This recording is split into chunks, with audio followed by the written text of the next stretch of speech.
안녕하십니까. 대한민국 바이오 투자 컨퍼런스 2020 항암 분야 발표에 참여해 주신 투자자 여러분 환영합니다. 저는 사회를 맡은 아나운서 김나연입니다. 반갑습니다. 이번 행사는 모든 발표가 유튜브 한국경제 채널을 통해 중계됩니다. 유튜브 시청자들께서도 발표 시간 동안 질문을 올려주시면 시간이 허용되는 범위 내에서 사회자가 대신 질문을 진행해 드리도록 하겠습니다. 많은 관심과 시청을 부탁드리겠습니다. 또한 발표 기업과 투자 상담을 원하시는 분들은 중계 화면 하단에 사무국 이메일로 문의를 주시면 연결해 드리도록 하겠습니다. 그럼 지금부터 본격적으로 항암 분야 기업 IR을 시작해 보도록 하겠습니다. 오늘 이곳에서는 총 8개의 기업이 발표를 하게 됩니다. 그럼 첫 번째 발표를 시작하겠습니다.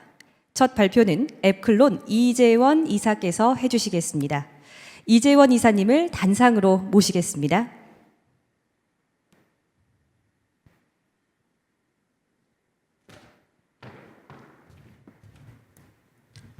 네, 안녕하십니까. 앱클론 CSO를 맡고 있는 이재원 인사드립니다.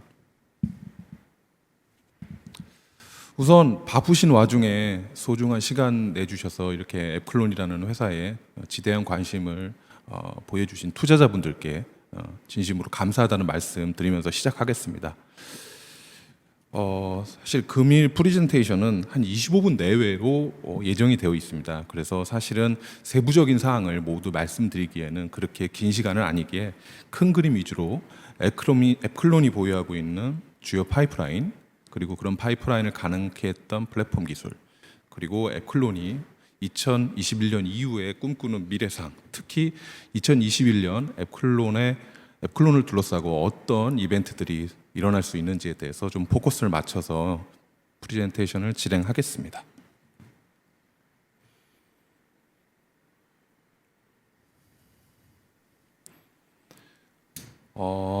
컨텐츠 진행 순서를 말씀드리면요. 우선 프롤로그에서 기업 아이덴티티와 그다음에 메인 파이프라인에 대한 어떤 중요한 그 피처들을 설명드릴 거고요. 그다음에 이제 카티 세포 치료제, 넥스트 플랫폼, 어피메 플랫폼, 그리고 2021년 이후에 앱클론의 어떤 그 미래상에 대한 힌트를 드리도록 하겠습니다. 사실 저와 이런 IR 행사를 통하지 않고 뭐 전화라든가 어떤 미팅을 통해서 저하고 소통하신 투자자분들도 아마 지금 이 시청을 하고 계실 텐데요. 네, 앱클론 하면 어떤 단어가 떠오르시나요? 아마 많은 분들께서 이제 항체, 안티바디, 항체를 말씀하실 겁니다. 네, 하지만 오늘부로 앱클론 하면 떠올리셔야 할 단어가 하나 제가 좀 부탁드리겠는데요. 카티를 생각하시면 될 것 같습니다. 앱클론은 현재 카티 세포 치료제 전문 기업으로 이제 진화하는 초입이라고 보시면 됩니다. 이 페이지 아이덴티티를 나타내는 이 페이지에 보시면 그 앱클론이 가지고 있는 3가지 플랫폼 기술을 설명하고 있는데요. 사실은 과거에 앱클론의 시작을 있게 만든 플랫폼 기술은 네스트 플랫폼, 단클론 항체 치료제를 발굴하는 플랫폼입니다. 너블 에피톱 스크리닝 테크놀로지의 약자로서 그 앱클론이 가지고 있는 유니크한 베이스 기술이라고 보면 됩니다. 하지만 앱클론은 이런 단클론 항체 기술, 그리고 어피맵이라는 이중 항체 기술을 기반으로 카티 세포 치료제라는 최근에 가장 핫한 면역 항암제 중에 일종이죠. 이쪽으로 사업 영역을 확장하고 있습니다. 그래서 앱클론은 전략적으로 현재 카티 세포 치료제 사업 부분에 자본이라든가 인력, 많은 리소스를 집중 투자하고 있으며 기존의 항체 치료제 전문 기업에서 이제 세포 유전자 치료제 전문 기업으로 거듭나는 그런 진화하는 초입이라고 보시면 될 것 같습니다. 앱클론은 이 3개의 플랫폼 기술을 기반으로 자연스럽게 메인 파이프라인이 도출되는 그런 구조를 갖고 있습니다. 다음 페이지에 보시면 각 플랫폼별로 앱클론이 가지고 있는 주요 파이프라인에 대한 간략한 설명이 나와 있습니다. 카티 플랫폼에는 메인 파이프라인이 2개 있죠. 하나는 AT101, 하나는 AT501. AT101은 세계 최초의 카티 세포 치료제 킴리아, 그리고 3개월 후에 또 런칭된 예스카타하고 아주 유사합니다. B세포에 문제가 생긴 혈액암 CAR-T 세포 치료제입니다. 그럼 AT101이 킴리아나 예스카타에 대비해서 무엇이 다르냐? 당연히 후발주자니까 어떤 어드밴스된 점이 있어야 되겠죠. AT101은 저희가 항체 치료제 전문 회사답게 킴리아하고 예스카타와 다르게 킴리아나 예스카타는 마우스에서 유래한 쥐에서 유래한 항체를 쓰지만 저희는 네스트 플랫폼을 이용해서 저희 자체 인간 항체를 발굴하여 그거를 사용하여 CAR-T 세포 치료제를 제조합니다. 그 부분이 차별화되는 요인이고요. 구체적인 부분은 조금 이따 또 설명드리겠습니다. 두 번째 후보 물질 AT501이 있습니다. AT501은 허투 질환 단백질을 타겟팅하는 난소암 치료제입니다. AT501은 앱클론이 자랑하는 그 유니크한 기술인 G카티 기술이 적용된 첫 번째 후보 물질이고 AT501도 사실은 AT110을 못지않게 저희 입장에서는 히든 카드로 준비하고 있는 물질이라고 보시면 됩니다. AT101은 2021년 상반기 한 5, 6월경 예상을 하고 있습니다. 국내 IND 신청을 앞두고 있고요. AT501은 그에 이어서 한 6개월 정도 딜레이를 생각하고 있습니다. 그래서 빠르면 내년 하반기에서 내후년 초 IND 파일링을 예상하고 있습니다. 두 번째 플랫폼인 어피맵 플랫폼에는 저희가 메인 파이프라인이 두 개 있습니다. AM201하고 AM105인데요. AM201은 저희 앱클론이 가지고 있는 대부분의 파이프라인은 항암제입니다. 근데 유일하게 AM201은 자가 면역 질환, 그 중에서도 류마티스 관절염 타겟입니다. 근데 자가 면역 질환이라 하면 이제는 일반인들도 많이 좀 아시는 것 같아요. 코로나 중증 환자에게도 좀 나타나는 이 CRS, 사이토카인 릴리스 신드롬과 현상이 유사하게 나타납니다. 그래서 AM201은 사실 자가 면역 질환 타겟이지만 CRS가 동반되는 다양한 질환에 적응증이 확대될 수 있는 구조적인 이점을 갖고 있다. 이렇게 보시면 됩니다. 다음에 AM105는 그 AM201 같은 경우는 두 개의 질환 단백질을 잡는 이중항체 구조인데 AM105는 특이하게 한쪽은 면역세포 표면에 존재하는 CD137이라는 단백질, 그리고 한쪽은 EGFR이라는 질환 단백질을 타겟팅합니다. 그래서 면역세포 주변으로 질환 단백질 주변에서 면역세포를 활성화시킴으로써 최대한 독성을 최소화하는 그런 구조적인 이점을 가지고 있고요.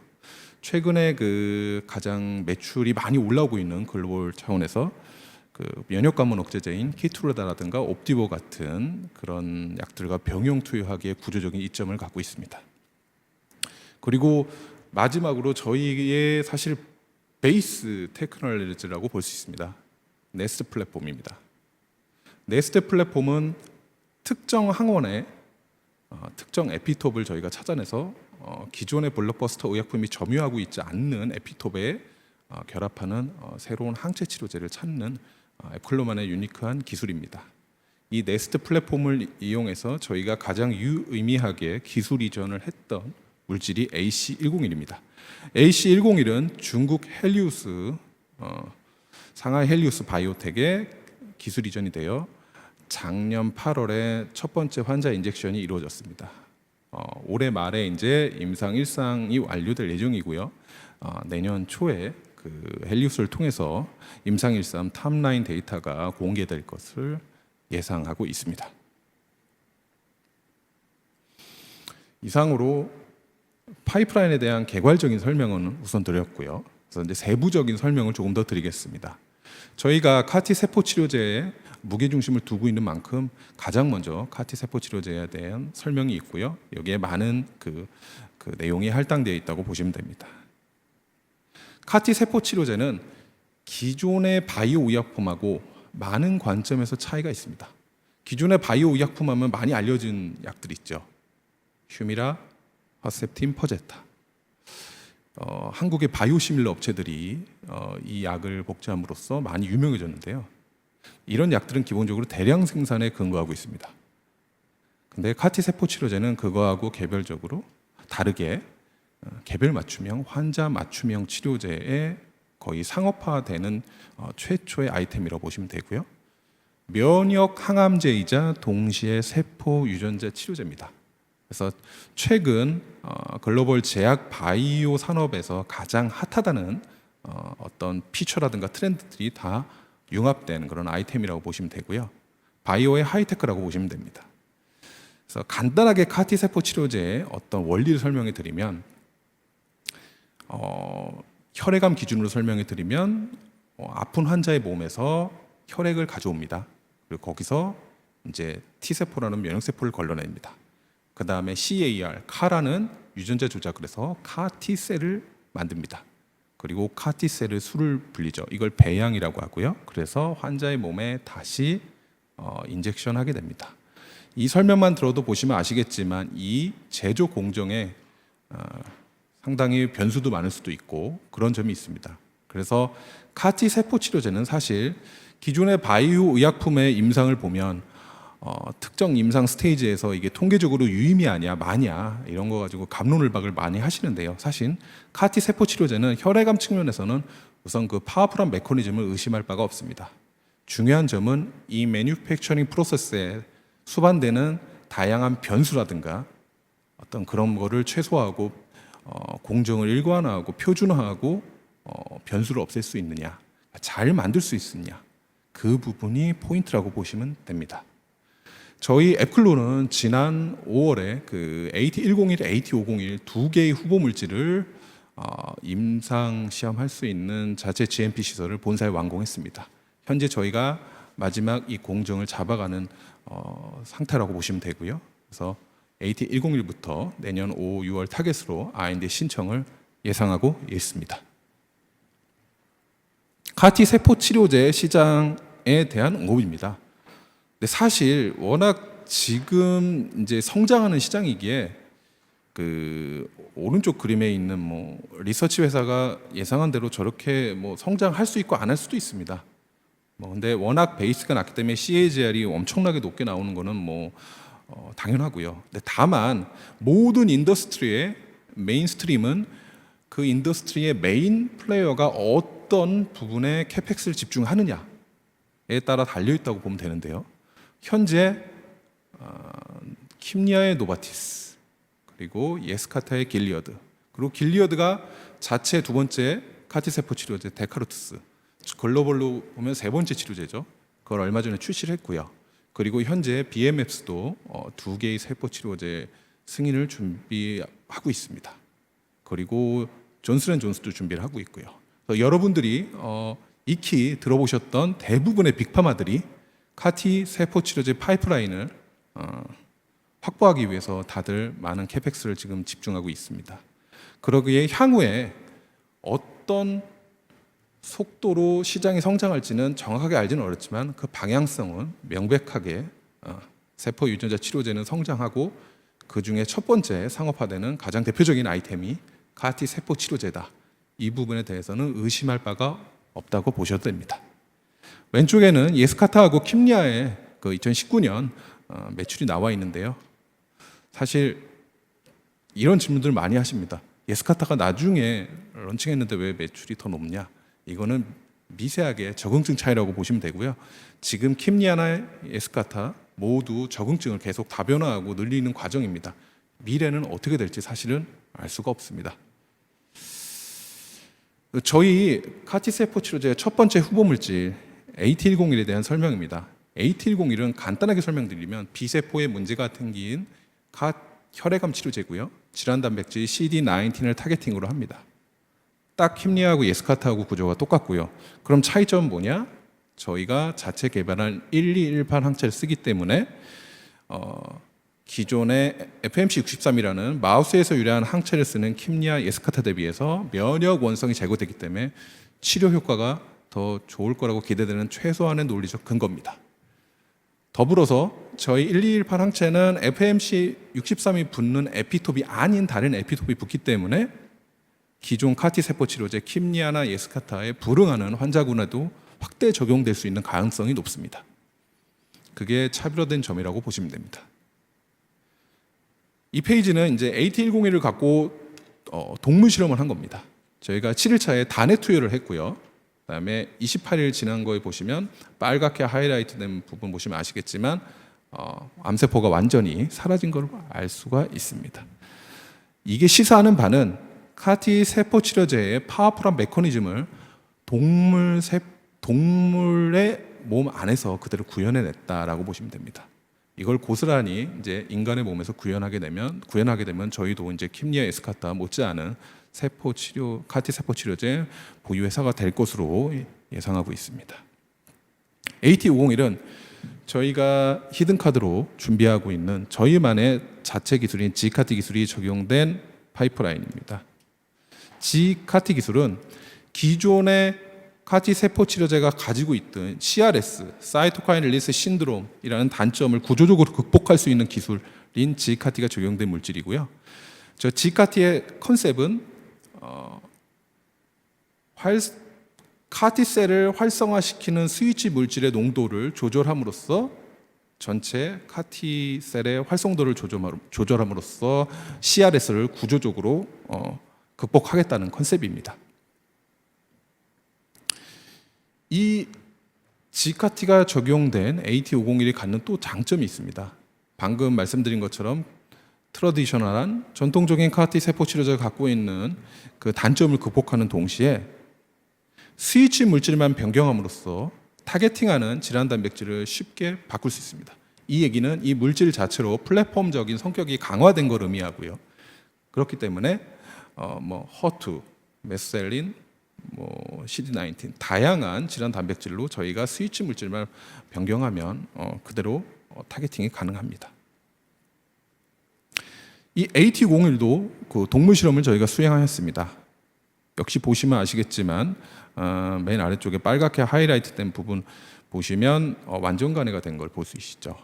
거기 보시면 이제 gCAR-T하고 스위치 물질이 동시에 들어간 경우에 대해서만 완전 간해가 이루어졌습니다. 이게 의미하는 바는 저희가 애초에 의도했던 gCAR-T라는 메커니즘이 제대로 동물의 몸에서 수행이 됐다. 이렇게 보시면 될 것 같습니다. 오른쪽에는 그 gCAR-T가 스위치 물질의 농도에 따라서 활성도가 조절이 된다라고 보시면 되고요. 저희가 의도한 대로 gCAR-T 기술이 그대로 워킹한다라고 보시면 될 것 같습니다. 이제 사실 앱클론에 어찌 보면 가장 기저에 있는 플랫폼 기술입니다. 네스트 플랫폼에 대한 설명을 드리겠습니다. 네스트 플랫폼은 특정 질환 단백질에 기존의 블록버스터 약들이 점유하고 있지 않는 에피톱에 붙는 더 좋은 항체 치료제를 찾아보자라는 컨셉에 탄생한 플랫폼 기술입니다. 이 플랫폼 기술은 어떤 장점이 있냐면 이렇게 되면 기존의 블록버스터 의약품하고 직접적인 경쟁이 아닌 병용 투여 관점에서 접근할 수 있고요. 그다음에 특허 이슈에서도 보다 자유로운 장점이 있습니다. 이런 장점 때문에 기술 이전이 이루어진 게 대표적인 케이스가 AC101입니다. AC101은 쉽게 말씀드리면 허투 질환 단백질을 타겟팅하는 위암 유방암 단클론 항체 치료제입니다. 위암 유방암 단클론 항체 치료제 하면 생각나는 약 있죠. 허셉틴과 퍼제타.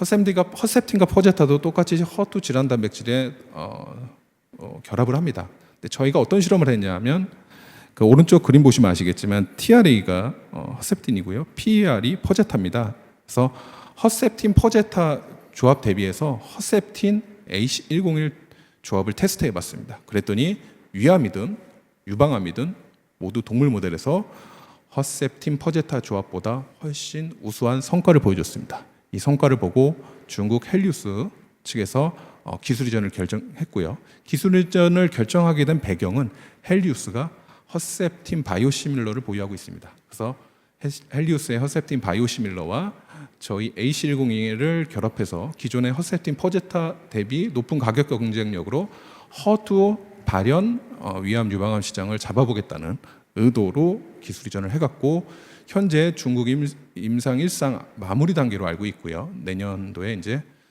탑라인 데이터가 공개될 것으로 기대합니다. 그리고 최근에 앱클론이라는 회사를 다시 한번 좀 존재를 의의를 부각하게 된 그 어떤 사례죠. 코비드 19 코로나 항체 치료제가 현재 저희가 유한양행과 그리고 또 유수의 CDMO 업체와 함께 공동 연구가 진행 중에 있습니다. 내년 초에 이제 임상일상 IND가 예정돼 있고요. 현재 뭐 저희가 사실 대외적으로 경쟁사 대비해서 많이 정보를 드린 부분은 적지만 현재 뭐 예정대로 일정대로 잘 프로젝트가 진행이 되고 있습니다. 그래서 내년에 코비드 19 항체 치료제도 기대해 주셔도 될 것 같습니다. 그리고 저희가 마지막 플랫폼으로 그 어피 맵이 있습니다. 이중항체를 제작하는 플랫폼이고요. 이중항체를 제작하는 플랫폼은 많은데 저희는 어떤 특징을 갖고 있느냐? 어피바디라는 물질을 가져와서 단클론 항체에 결합함으로써 이중항체를 제작합니다. 그래서 어피바디가 가지고 있는 장점이 그대로 플랫폼 기술에 녹아 있고요. 생체 내에서 높은 안정성, 특히나 생산 수율이 높기 때문에 레이 스테이지에서 저희 플랫폼이 경쟁 우위가 있음을 알 수 있습니다. 그래서 어피맵 이중항체 플랫폼을 통해 파이프라인 중에 첫 번째가 저희 AM201이죠. AM201은 서두에 설명드렸다시피 TNF-알파와 인터루킨 6를 동시에 억제하는 자가 면역 질환 치료제, 특히 류마티스 관절염 치료제고요. 저희가 원숭이 질병 모델에서 관절 개선 효과를 확인했습니다. 그래서 전임상 단계에서 기술 이전 시키기 위해 데이터 패키징 단계에 있다고 보시면 될 것 같습니다. 그리고 두 번째 AM105.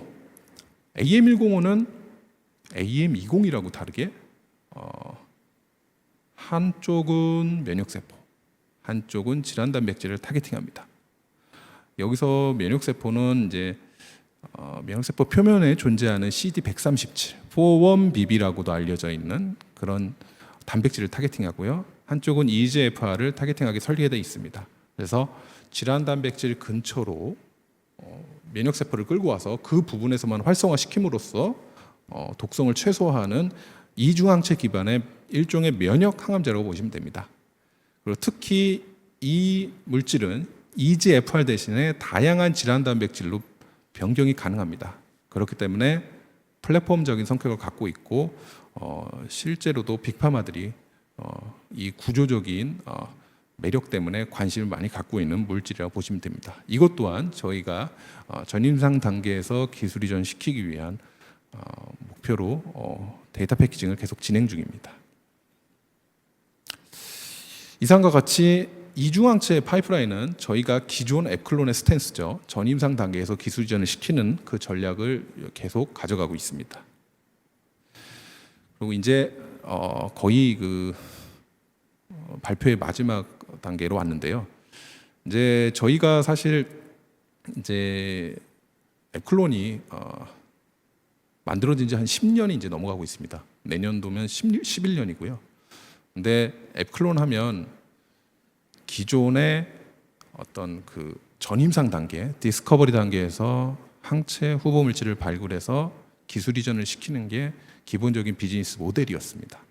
그래서 사실 앱클론 하면 항체 디스커버리 회사로 알고 있었을 겁니다. 근데 사실 2021년이 되면 앱클론은 여러 관점에서 변화의 시기를 맞이하게 됩니다.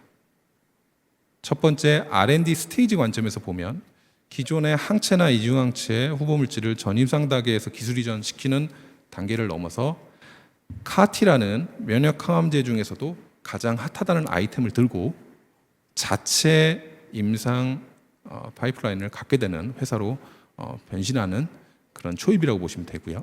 즉 R&D 스테이지가 전임상에서 자체 임상으로 확장되는 구간. 그리고 기업 아이덴티티 측면에서 보면 기존의 항체, 이중항체, 항체 이중항체라 하면 현재 글로벌 바이오 의약품 시장에서 대부분의 매출을 차지하고 있는 단클론 항체 치료제 위주의 기술에서 이제는 카티라는 그 아이템을 들고 세포 유전자 치료제 쪽으로 아이덴티티가 확장되는 구간이라고 보시면 됩니다. 그래서 사실은 제가 투자자분들께 지속적으로 이런 메시지를 드리고 있습니다. 그래서 이런 부분이 기업 가치에 적극적으로 반영될 수 있도록 노력을 계속 할 것이고요. 그리고 더불어서 2021년은 앱클론에 있어서 사실 이렇게 R&D 이벤트가 집중된 해가 없을 거라고 생각합니다. 그 이유는 저희가 저희 자체 프로젝트 가장 코어 에셋이죠. 카티 세포 치료제 AT101의 IND 파일링이 5, 6월에 예정돼 있고, 더불어 지금 사실 믿음직한 파트너들과 같이 하고 있는 공동 연구, 코로나19 항체 치료제가 그리 머지않은 시일 내에 IND 파일링을 예상하고 있습니다. 그리고 저희가 헬리우스 바이오텍에 기술 이전했던 AC101이 임상 1상을 마치고 탑라인 데이터를 내년 초에 아마 공개하지 않을까 싶습니다. 그래서 이렇게 직간접적인 앱클론의 다양한 파이프라인에 대한 어떤 어드밴스된 점이 이제 대외적으로 굉장히 이렇게 알려지는 한 해가 될 것 같습니다. 그래서 사실은 최근에 투자자분들도 이런 부분에 대해서 공감을 하시고, 그동안 앱클론이 정도를 걸어왔음을 인정해 주시고, 그리고 많은 관심을 기울여주고 있습니다. 그래서 저희도 회사 내부적으로 그런 점을 충분히 인지하고 있고, 그리고 그런 부분을 조직의 텐션을 유지하는 기초로 활용하고, 투자자분들의 어떤 기대에 충분히 그 이상으로 부응할 수 있는 2021년이 되기 위해 사실 최선을 지금 다하고 있습니다. 매해 보면 한국 제약 바이오 산업 내에서 꼭 부각이 되는 그 회사들이 몇 개씩 나왔습니다. 근데 이제 제가 감히 말씀드린 건데 2021년은 그 앱클론이 한국의 제약 바이오 산업 내에서 별이 될 수 있도록 최선을 다할 것이고, 그에 걸맞는 IR, PR도 적극적으로 진행하도록 하겠습니다. 이상으로 발표 마치겠습니다. 감사합니다. 네, 잘 들었습니다. 여기 유튜브에 또 질문들을 많이 올려주고 계신데요. 그 중에 간단하게 하나 여쭤보려고 합니다. 지카트 기술에 필요한 추가 스위치 물질에 대한 질문이 들어왔는데요. 합성 신약으로 허가를 추진해야 하는지에 대해서 여쭤보셨습니다. 답변 부탁드려도 될까요? 그러니까 현재 저희가 그 신약에 대한 클래스를 정의하지는 않았습니다. 이제 다만 저희가 그 지카티에 대한 부분은 그 저희가 AT101 카티 세포 치료제의 공정을 좀 정상 궤도에 올려놓은 다음에 저희만의 히든 카드인 물질인 만큼 그 공정을 기반으로 그 물질에 대해서 스위치 물질에 대한 검증을 할 필요가 있을 것 같고요. 그 합성 신약이다, 그런 물질, 그런 걸로 정의하기에는 좀 글쎄요, 좀 애매한 부분이 있는 것 같고요. 그러니까 이렇게 보시면 될 것 같습니다. 그 앱클론의 진화된 카티 세포 치료제의 처음 모습이라고 보시면 될 것 같고요. 그 AT501을 기반으로 앱클론의 향후 카티 파이프라인이 고형암이든 또 뭐 동정 카티든 그런 쪽으로 발전하는 기반 기술로 이용이 될 것임을 말씀드립니다. 그리고 그 부분에 포커스를 맞추어서 향후에 저희가 어떤 식으로 사업을 전개하는지 그런 부분도 좀 생각해 주시면 좀 흥미롭게, 그래도 투자자분들이 좀 회사를 바라보실 수 있는 그런 포인트가 되지 않을까 싶습니다. 네, 성의 있는 답변 감사드립니다. 그럼 시간 관계상 이것으로 질의응답을 마치도록 하겠습니다. 발표해 주신 이재원 이사님 다시 한번 감사드립니다. 다음 순서는 사이토젠입니다. 발표는 이혜웅 부장께서 해주시겠습니다. 이혜웅 부장님을 단상으로 모시겠습니다.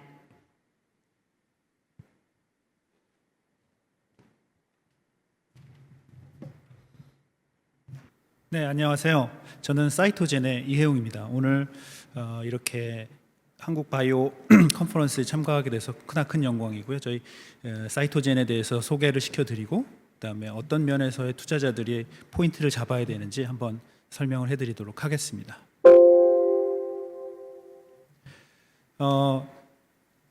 설명에 앞서서 이제 정확하게 사이토젠에서 어떤 일을 하고 있느냐 표현하기 위해서 프롤로그를 준비를 해봤는데요. 이때 가장 중요한 거는 그 백그라운드가 되는 기술에 대한 것들을 어떻게 잘 설명할 수 있을까라서 생각이 들어요. 그래서 이러한 것들을 설명하기 위해 잠깐 저희가 동영상을 준비를 했는데 이걸 잠깐 보고 넘어가도록 하겠습니다.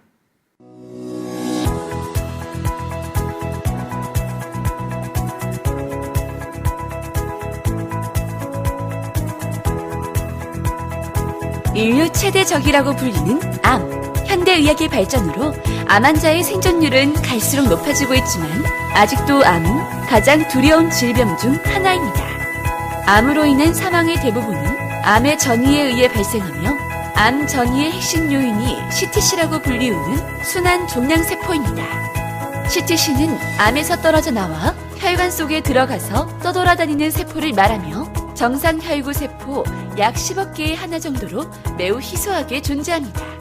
한편 CTC 속에는 개별 환자의 암에 대한 다양한 정보가 포함되어 있기 때문에 CTC의 안정적 획득, 분석 및 배양을 통해 암의 발생 예측, 치료 효과 모니터링, 항암 약물 개발 등이 가능합니다. CTC는 암 환자의 정밀 치료 시대를 앞당길 수 있는 매우 강력한 도구로 주목받고 있습니다. 네, 이러한 CTC를 활용한 액체 생검이 바로 사이토젠의 가장 중요한 기술이라고 볼 수 있겠는데요. 그럼 그 액체 생검이라는 게 어떤 식으로 적용이 되는지 보기 위해서는 지금 현재 병원에서 암 환자들의 진단과 암에 대한 특성을 파악하기 위한 조직 생검이 어떤 식으로 진행되는지 봐야 할 것 같습니다. 이 조직 생검의 경우는 지금 암 환자의 진단에 골든 스탠다드로 작용을 하고 있는데요. 이때 아무래도 암 조직을 직접 떼어내야 되기 때문에 수술이 동반되고 그다음에 이 검사가 불가능한 환자분들도 존재합니다. 게다가 이 위치에 따라서 이 수술 자체가 불가능하신 분들도 많기 때문에 많은 분들이 혜택을 받지 못하는 것도 사실이고요. 특히나 입원 치료나에 긴 시간이 필요하기 때문에 환자분들이 굉장히 부담이 가는 것들이 사실입니다. 이러한 저희가 설명드렸던 액체 생검 기술이 이 조직 생검의 기술을 다 대체하게 된다면 어떤 일이 벌어질까요? 바로 혈액만 채취해서 진단을 하면 되기 때문에 수술이 필요 없이 간단하게, 그리고 모든 환자에게, 그다음에 암의 부위와 관계없이 짧은 시간 내에 모든 진단과 정보의 취득이 가능하기 때문에 환자와 또 의사분들에게 모두 크나큰 베니핏을 줄 수 있는 아주 중요한 플랫폼으로 작용할 수 있습니다. 그래서 다시 한번 좀 말씀드리면 현재 지금 조직 검사를 하는 환자들의 한 60%가 조직 검사가 가능한데 그 중에서 한 50% 정도만 성공을 하고 있어요. 그렇지만 그 중에서도 조직 검사에 실패하는 경우가 있기 때문에 다시 조직 검사를 해야 되는데 이러한 수술 같은 것이 굉장히 부담스럽기 때문에 대체 검사법이 필요한 상황입니다. 또한 40%의 환자분들은 조직 검사가 불가능하기 때문에 이러한 환자들에 있어서는 어떤 식으로 약물을 처리해야 되는지, 또 앞으로 어떻게 모니터링을 해야 되는지 전혀 정보가 없기 때문에 환자분들의 불편이 굉장히 크지요. 이러한 전체 환자의 50%를 바로 이러한 리퀴드 바이옵시를 통해서 언제 어떤 상황에서도 어떤 암에서도 검사가 가능하다는 게 바로 이 리퀴드 바이옵시가 꿈의 기술로 불리우는 이유일 것입니다. 이러한 리퀴드 바이옵시를 활용해서 저희는 이러한 서비스 모델들을 제안을 하고 있는데요. 첫 번째 가장 큰 파트는 개인화된 암에 대한 치료라고 볼 수 있고요. 다른 하나의 파트는 새로운 항암제 개발에도 굉장히 중요한 정보로서 활용될 수 있다라는 게 가장 큽니다. 예를 들어서 그 암 환자마다 치료를 받게 되면 거기에 따른 그 암의 반응들이 전부 다 다른데 이것이 조직 검사 한번 했는 걸로는 충분히 파악이 안 되거든요. 근데 저희 리퀴드 바이옵시를 활용하게 되면 혈액만 채취하게 되기 때문에 여러 번 반복적으로 그 약물의 효과를 파악하는 것들이 가능합니다. 그래서 꾸준한 추적을 통해서 이 약물이 잘 듣고 있다가 안 듣게 되는 순간 저희가 바로 대응이 가능하기 때문에 리퀴드 바이옵시가 환자 특화되어 있는 가장 선진화된 암의 치료 방법이 될 수 있겠고요. 특히나 저희는 단순하게 그냥 CTC가 나옵니다 정도의 정보가 아니고 어떠한 바이오마커들이 CTC에서 발현이 되고 그것들이 어떤 식으로 변화가 되는지를 파악하기 때문에 더욱 정밀하게 항암제를 투여할 수 있다는 게 가장 큰 장점이고요. 또한 그 항암제 개발에 있어서도 특히 중요한 게 저희가 이 CTC를 통해서 DNA, RNA 프로파일링이 가능하기 때문에 다양한 바이오마커들을 확인할 수가 있고 특히나 이제 암을 치료하기 위한 항암제들의 여러 가지 그 후보 물질들을 대부분 이제 동물 실험에서 확인을 해야 되는데, 이러한 동물 실험을 CTC를 통해서도 할 수 있다라는 것들이 저희 기술력으로서 확보를 함으로써 항암제 개발에 더욱더 빠른 시간 내에 개발을 가능하게 하는 기술을 저희가 가지고 있습니다. 그래서 전체적으로 한번 회사를 간략하게 한번 소개해 드리고 싶은데요. 저희 회사는 2010년 3월 18일 설립이 됐고요. 특히나 코스닥에 2018년 11월 22일 2년 전이죠. 저희가 코스닥에 상장을 해서 이제 상장 회사로서 이제 계속 확장을 해 나가고 있습니다. 이 페이지에서 저희가 제일 강조드리고 싶은 거는 이 회사의 뚝심. 저희가 10년 동안 한우물만 판 그 CTC의 전문가고요. 이 전문적인 인력들을 어떻게 확보했냐 하면 이러한 10년 동안 굉장히 많은 어려움이 있었지만 설립기, 성장기, 그리고 도약기를 거쳐서, 특히나 도약기라고 저기 표현하고 있는 2017년부터 18년, 19년까지 중에서 특히나 가장 강조되는 부분이 이제 저희가 코스닥 상장을 통해서 저희 기술이 인정을 받았다는 거고요. 지금 2020년부터 저희가 이제 확장기를 통해서 CTC 기반의 액체생검 그 사업들을 늘려 나가고 있습니다. 그래서 이러한 가장 기본이 되는 거는 저희가 그 전체 인력 중에 79%를 R&D 인력으로 지금 저희가 탄탄하게 다져져 있고요. 특히나 이 R&D 인력에서 73%가 석박사 이상의 인재들로서 저희 이러한 저희 인재들을 바탕으로 116건의 특허 그리고 40건의 인증 및 허가들을 확보한 굉장히 기초가 탄탄한 저희 회사 사이토젠이 되겠습니다. 그래서 그렇다면 과연 사이토젠의 코어 테크놀로지는 어떤 것일까? 그렇다면 CTC는 어떤 식으로 분리를 하고 전체적으로 그걸 통해서 어떻게 암을 분석하며 이러한 기술 구조와 결국은 이 전체적인 플랫폼이 어떤 식으로 진행되는지를 저희가 한번 보려고 하는데요. 간단하게 말씀을 드리면 이 사이토젠의 CTC 분리 기술은 굉장히 간단합니다. 그 채라고 생각하시면 될 것 같아요. 이 CTC라는 게 다른 혈액에 있는 세포들에 비해서 굉장히 커요. 그래서 이 큰 세포를 채로 걸른다고 생각하시면 되겠지만, 이 워낙 세포의 사이즈가 작기 때문에 이렇게 작은 마이크로포어를 균일하게 만드는 건 굉장히 중요한 기술이거든요. 이렇게 마이크로포어를 만들어서 잘 걸러서 세포에 데미지가 없는 상태로 세포를 채집한다는 게 저희의 가장 큰 장점이고요. 특히나 이 모든 과정이 완전 자동화되어 있는 CTC 아이솔레이션 기술을 통해서 구현이 되고 있습니다.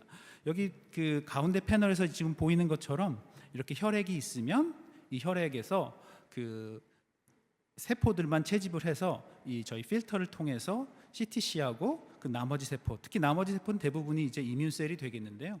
이렇게 분리를 하는 것들이 가능해서 여기서 이제 번호를 저희가 1번, 2번, 3번이라고 좀 표현을 했는데, 잘 보시면 아시겠지만 이 혈장이라고 해서 이 부분에 굉장히 또 많은 정보가 들어 있습니다. 특히 최근에 가장 각광받고 있는 그 셀프리 DNA 중에 ctDNA가 이쪽에 포함이 되어 있고 또 엑소점이라고 해서 이쪽 분야에서 또 새롭게 개발되는 기술들이 있는데, 이러한 것들을 저희가 다 채집이 가능하고 이를 통해서 분석이 가능하고요. 또한 아까도 말씀드렸듯이 저희가 가장 강력하게 얘기하고 있는 거는 CTC를 살아있는 상태에서 캡처를 한다. 이걸 통해서 저희가 CTC를 분석하고 있고요. 그다음에 밑으로 이렇게 모아지는 작은 사이즈의 세포들, 저희가 이제 대부분이 이제 이뮨셀이라고 아까 말씀을 드렸는데, 이 이뮨셀에서도 저희가 많은 정보들을 얻을 수 있습니다.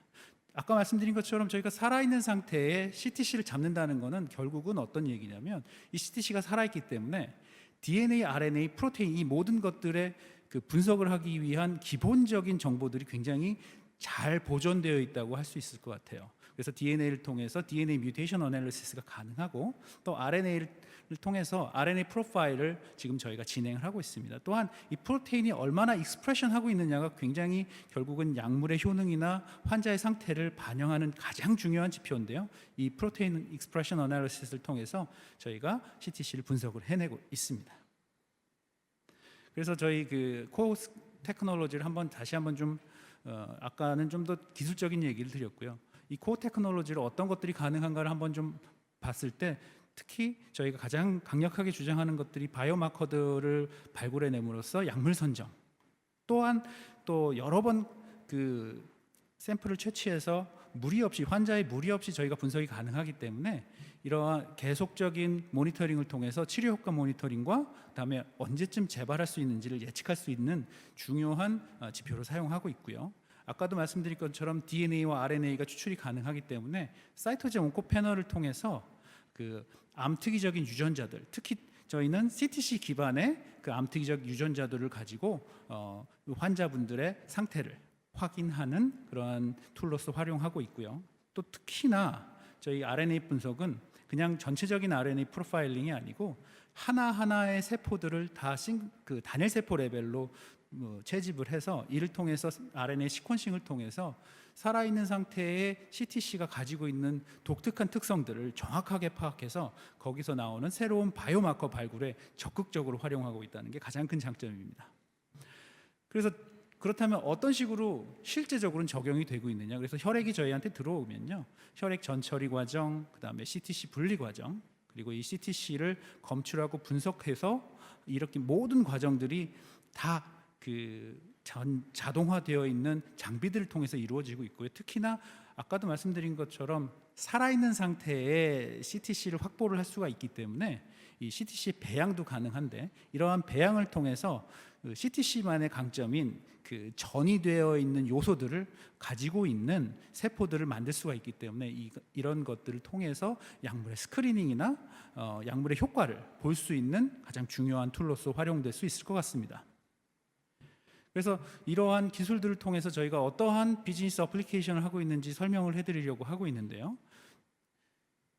저희 그 리퀴드 바이옵시를 활용할 수 있는 커스터머나 그 어플리케이션을 보면은 가장 중요한 건 역시 병원이겠죠. 병원에서 그 약물을 선정한다든지 약물이 정말로 잘 듣고 있는지 모니터링하는 것들이 바로 저희의 이 CTC 분석 기술을 통해서 활용이 가능한데요. 또한 아까 말씀드렸던 서비스 모델에서 나온 것처럼 새로운 약물 개발에도 굉장히 중요한 정보들을 이 CTC를 통해서 확인할 수 있습니다. 특히나 약물의 효과 같은 것들은 임상에 들어가게 되면 좀 파악하기 어려운 부분들이 많은데 이때 혈액을 통해서 이게 확인되게 되면 굉장히 간단하게 확인이 가능하기 때문에 저희가 동반 진단을 목표로 그 면역 항암제라든지 새로운 신규 항암제들이 동반 진단 개발에 지금 적극적으로 뛰어들고 있습니다. 또한 굉장히 이 많은 정보들을 줄 수 있는 CTC 플랫폼이기 때문에 다양한 연구자들이 저희와 함께 하고 있고요. 이를 통해서 새로운 바이오마커라든지 진단 방법들을 연구해내고 있습니다. 그래서 이러한 CTC 기반의 리퀴드 바이옵시를 통한 환자 맞춤형 항암제 선정이 저희의 가장 프라이어티 타겟이고요. 이를 통해서 현재 지금 통상적인 방법은 굉장히 일률적으로 항암제들을 투여를 하고 있는데, 어떤 분들은 굉장히 효과가 좋으시고 어떤 분들은 효과가 그렇게 좋지 않은 경우가 있는데, 이게 다 환자마다 특성들이 다르기 때문이죠. 그래서 이러한 환자마다의 특성을 저희 리퀴드 바이옵시 정보 분석을 통해서 그 환자들 분류를 하고, 특히나 저희가 그 CTC 기반의 바이오마커를 38종 모두 그 밸리데이션을 다 했기 때문에 이러한 바이오마커들을 통해서 환자들 분류가 다 가능합니다. 예를 들면 여기 저희가 지금 뭐 엑셀이라든지 HER2, HER3, 그다음에 PDL1이라든지 TROP2 같은 유명한 바이오마커들을 좀 게시를 해놨는데요. 이 외에도 33종의 바이오마커들이 더 저희는 대기하고 있고요. 이를 통해서 각각의 그 바이오마커에 맞는 항암제들이 존재를 하기 때문에 그 환자들의 그 높은 반응률과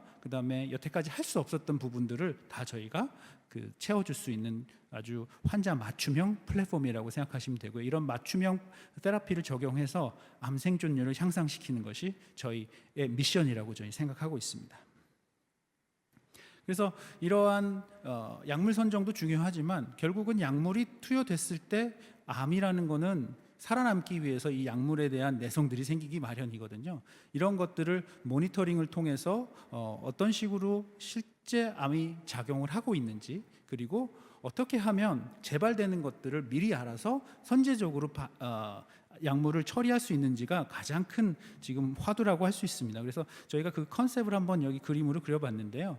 결국은 항암제가 투여되고 계속적으로 혈액을 채취해서 반복적으로 바이옵시를 하게 되면 결국은 바이오마커들이 어떤 식으로 변화되는지 발견을 할 수 있고요. 저희가 좀 가장 중요하게 여기는 키워드가 그 미니멀 레지듀얼 디지즈라고 해서 지금 현재 진단 기술은 파악이 안 되지만 그 암이 여전히 잔존하고 있을 가능성을 저희는 확인하고 싶은 거예요. 그래서 이러한 상태를 정확하게 확인했을 때 선제적으로 암의 재발을 확인하고 이를 통해서 선제적으로 항암제를 그거에 맞는 항암제로 세컨 라인 항암제로 바꿀 수 있다는 게 저희의 기술의 가장 큰 장점이라고 할 수 있습니다.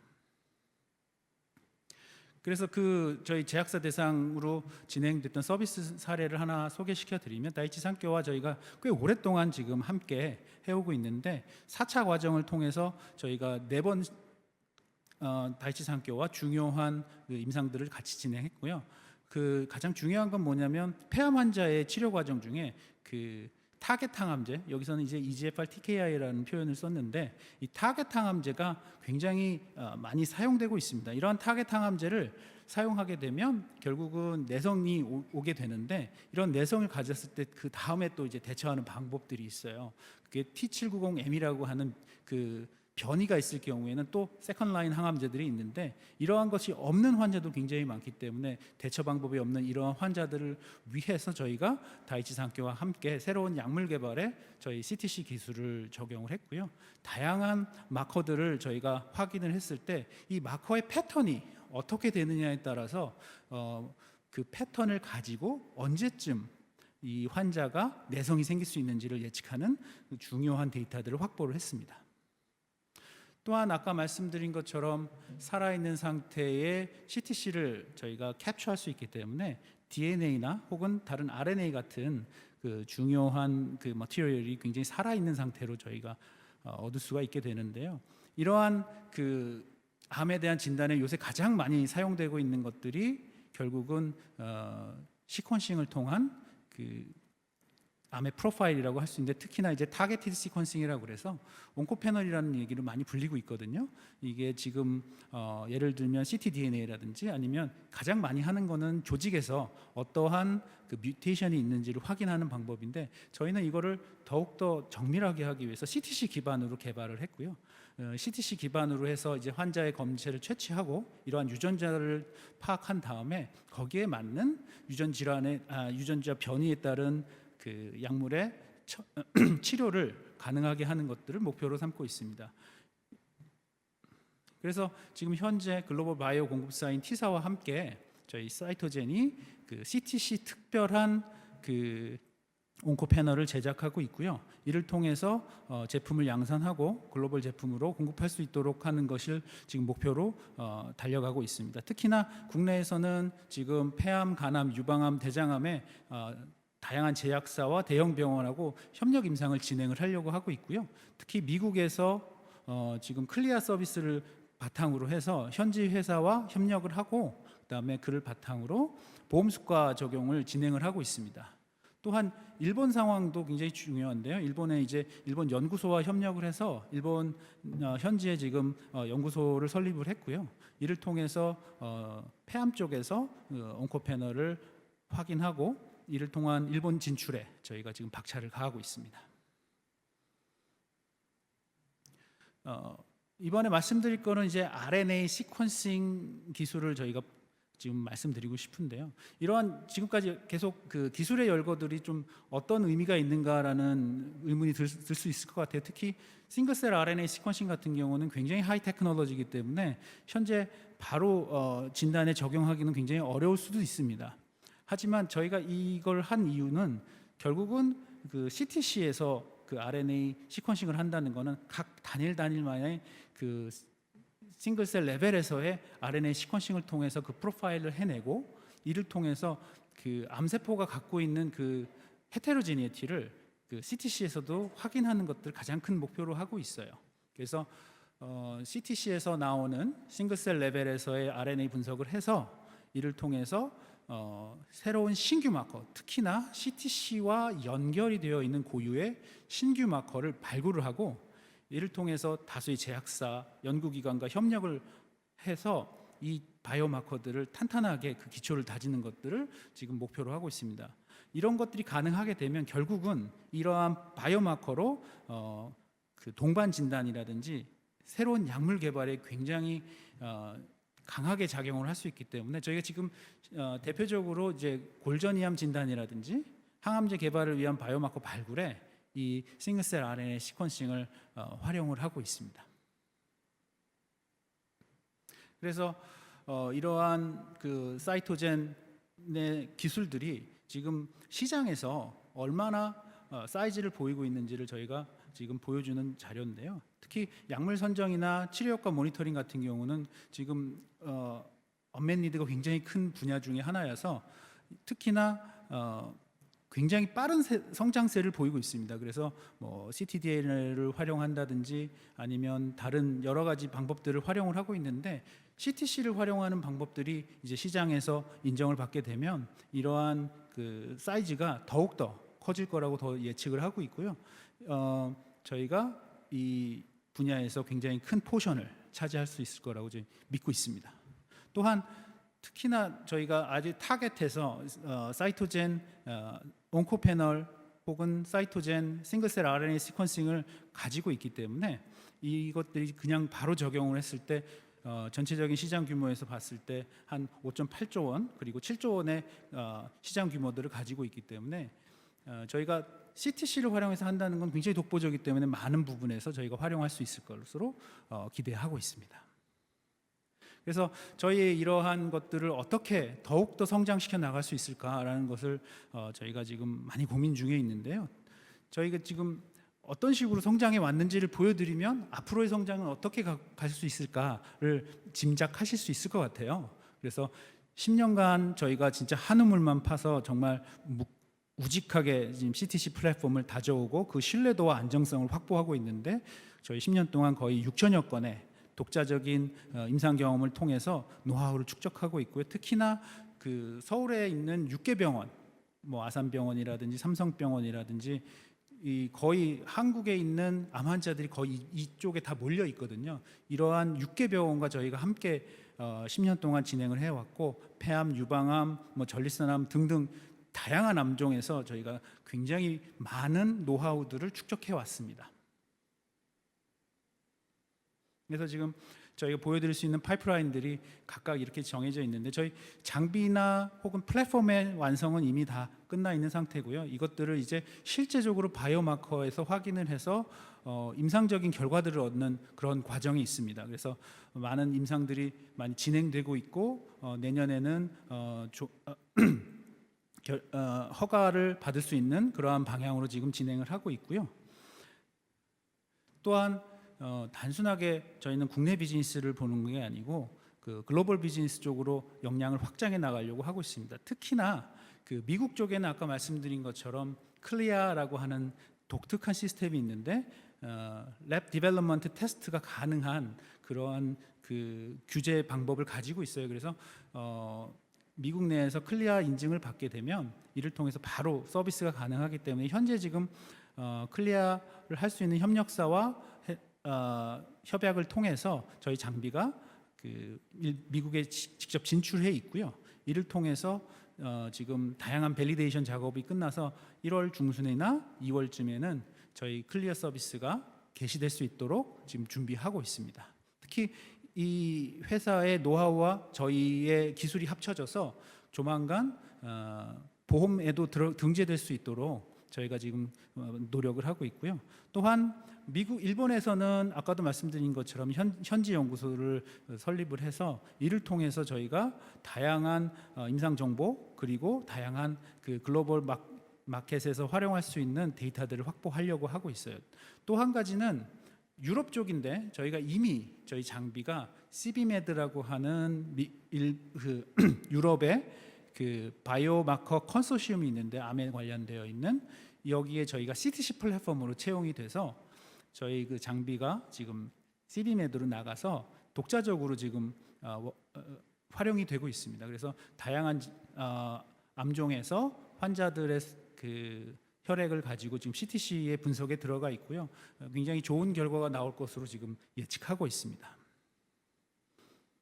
그래서 이제 마지막으로 저희 한 페이지로 좀 한번 저희의 기술을 한번 요약을 해봤어요. 결국은 혈액이 있으면 저희가 모든 걸 할 수 있다라는 말씀을 드리고 싶어서 만든 그림이고요. 혈액을 통해서 저희 CTC를 분리하고 이 분리된 CTC를 통해서 DNA, RNA, 단백질 분석이 가능하다라는 거 한 번 더 강조드리고 싶고요. 특히나 저희가 CTC만 하는 게 아니고 그 혈장 속에 있는 cfDNA 그 중에서도 ctDNA를 저희가 DNA 분석 기술이 있기 때문에 분석해내서 이를 통해서 통합적으로 CTC와 ctDNA를 모두 볼 수 있는 토탈 리퀴드 바이옵시 회사라는 그런 면들을 굉장히 강조하고 싶습니다. 특히나 아까도 살짝 말씀드렸던 것처럼 살아있는 상태의 CTC를 잡기 때문에 이 컬처가 가능해서 새로운 플랫폼을 개발하는 데 있어서 중요한 자원으로 저희가 활용할 예정에 있습니다. 저희 회사는 이러한 탄탄한 기술력을 바탕으로 지금 글로벌 그리고 국내에서 다양한 회사들과 접촉 중에 있고요. 이를 통해서 내년에는 훨씬 더 많은 매출을 낼 수 있도록 다양한 라인들을 확보하고 있습니다. 앞으로는 더욱더 큰 회사가 될 수 있는 그러한 모습을 보여드리도록 하겠습니다. 감사합니다. 네, 잘 들었습니다. 시청자분들도 실시간으로 정말 유망한 기술이라는 반응을 보여주고 계셨습니다. 이혜흥 부장님 감사드립니다. 수고하셨습니다. 감사합니다. 네, 주목할 만한 결과들이 많은데요. 기업의 주력 기술과 핵심 경쟁력을 자세히 알 수 있는 시간이었던 것 같습니다. 계속 이어지는 발표에 피곤하시겠지만 계속 집중해 주시면 감사하겠습니다. 이번 발표는 파맵신 박재철 상무께서 해주시겠습니다. 박재철 상무님을 단상으로 모시겠습니다.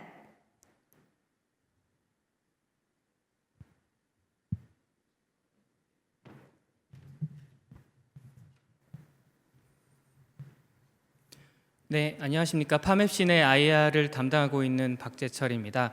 오늘 이렇게 파맵신을 소개할 기회를 주신 한국경제 측과 온라인으로 참여하고 계신 많은 투자자분들께 먼저 감사의 인사를 먼저 드리겠습니다. 파맵신의 IR을 시작하도록 하겠습니다. 저희 파맵신은 글로벌 임상 2상을 진행하고 있는 항체 치료제 기업입니다. 저희는 2008년에 설립을 했고 2018년에 코스닥 시장에 상장을 했습니다. 상장할 때부터 노바티스나 글로벌 투자자인 올비메드로부터 투자를 받아서 좋은 레퍼런스를 확보를 하고 있고요. 이런 좋은 레퍼런스의 배경에는 저희는 좋은 항체를 발굴할 수 있는 R&D 플랫폼이 있습니다. 이 항체 플랫폼에서 저희 현재 리드 프로그램인 올린베시맙과 다양한 퍼스트 인 클래스 항체 치료제 후보 물질들을 발굴하게 되었습니다. 뿐만 아니라 저희가 현재 글로벌 제약사인 머크와 병용 투약으로 공동 임상을 진행하고 있는 등 글로벌 임상 경험을 많이 보유하고 있다는 점도 저희의 큰 강점 중에 하나입니다. 또한 최근 바이오 업계가 인력이 많이 부족한데 저희는 상당히 좋은 분들을 모시고 이렇게 파맵신을 또 운영할 수 있게 되었습니다. 저희 파맵신이 추구하는 바는 저희 가장 큰 리드 프로그램인 올린베시맙은 신생혈관 생성 차단을 기전으로 항암제를 개발하고 현재 베스트 인 클래스를 타겟으로 임상 2상을 개발하고 있는 물질입니다. 이 올린베시맙은 저희 파맵신의 설립 모태가 되었을 뿐더러 현재 가장 저희의 가치를 높여주고 있는 물질입니다. 하지만 여기에서 더 나아가 저희는 두 가지 큰 영역으로 사업을 확대하고 있습니다. 하나는 항암제 중에서 가장 주목을 받고 있는 면역 항암제 분야입니다. 저희는 퍼스트 인 클래스 물질인 PMC309를 개발해서 개발을 진행을 하고 있고요.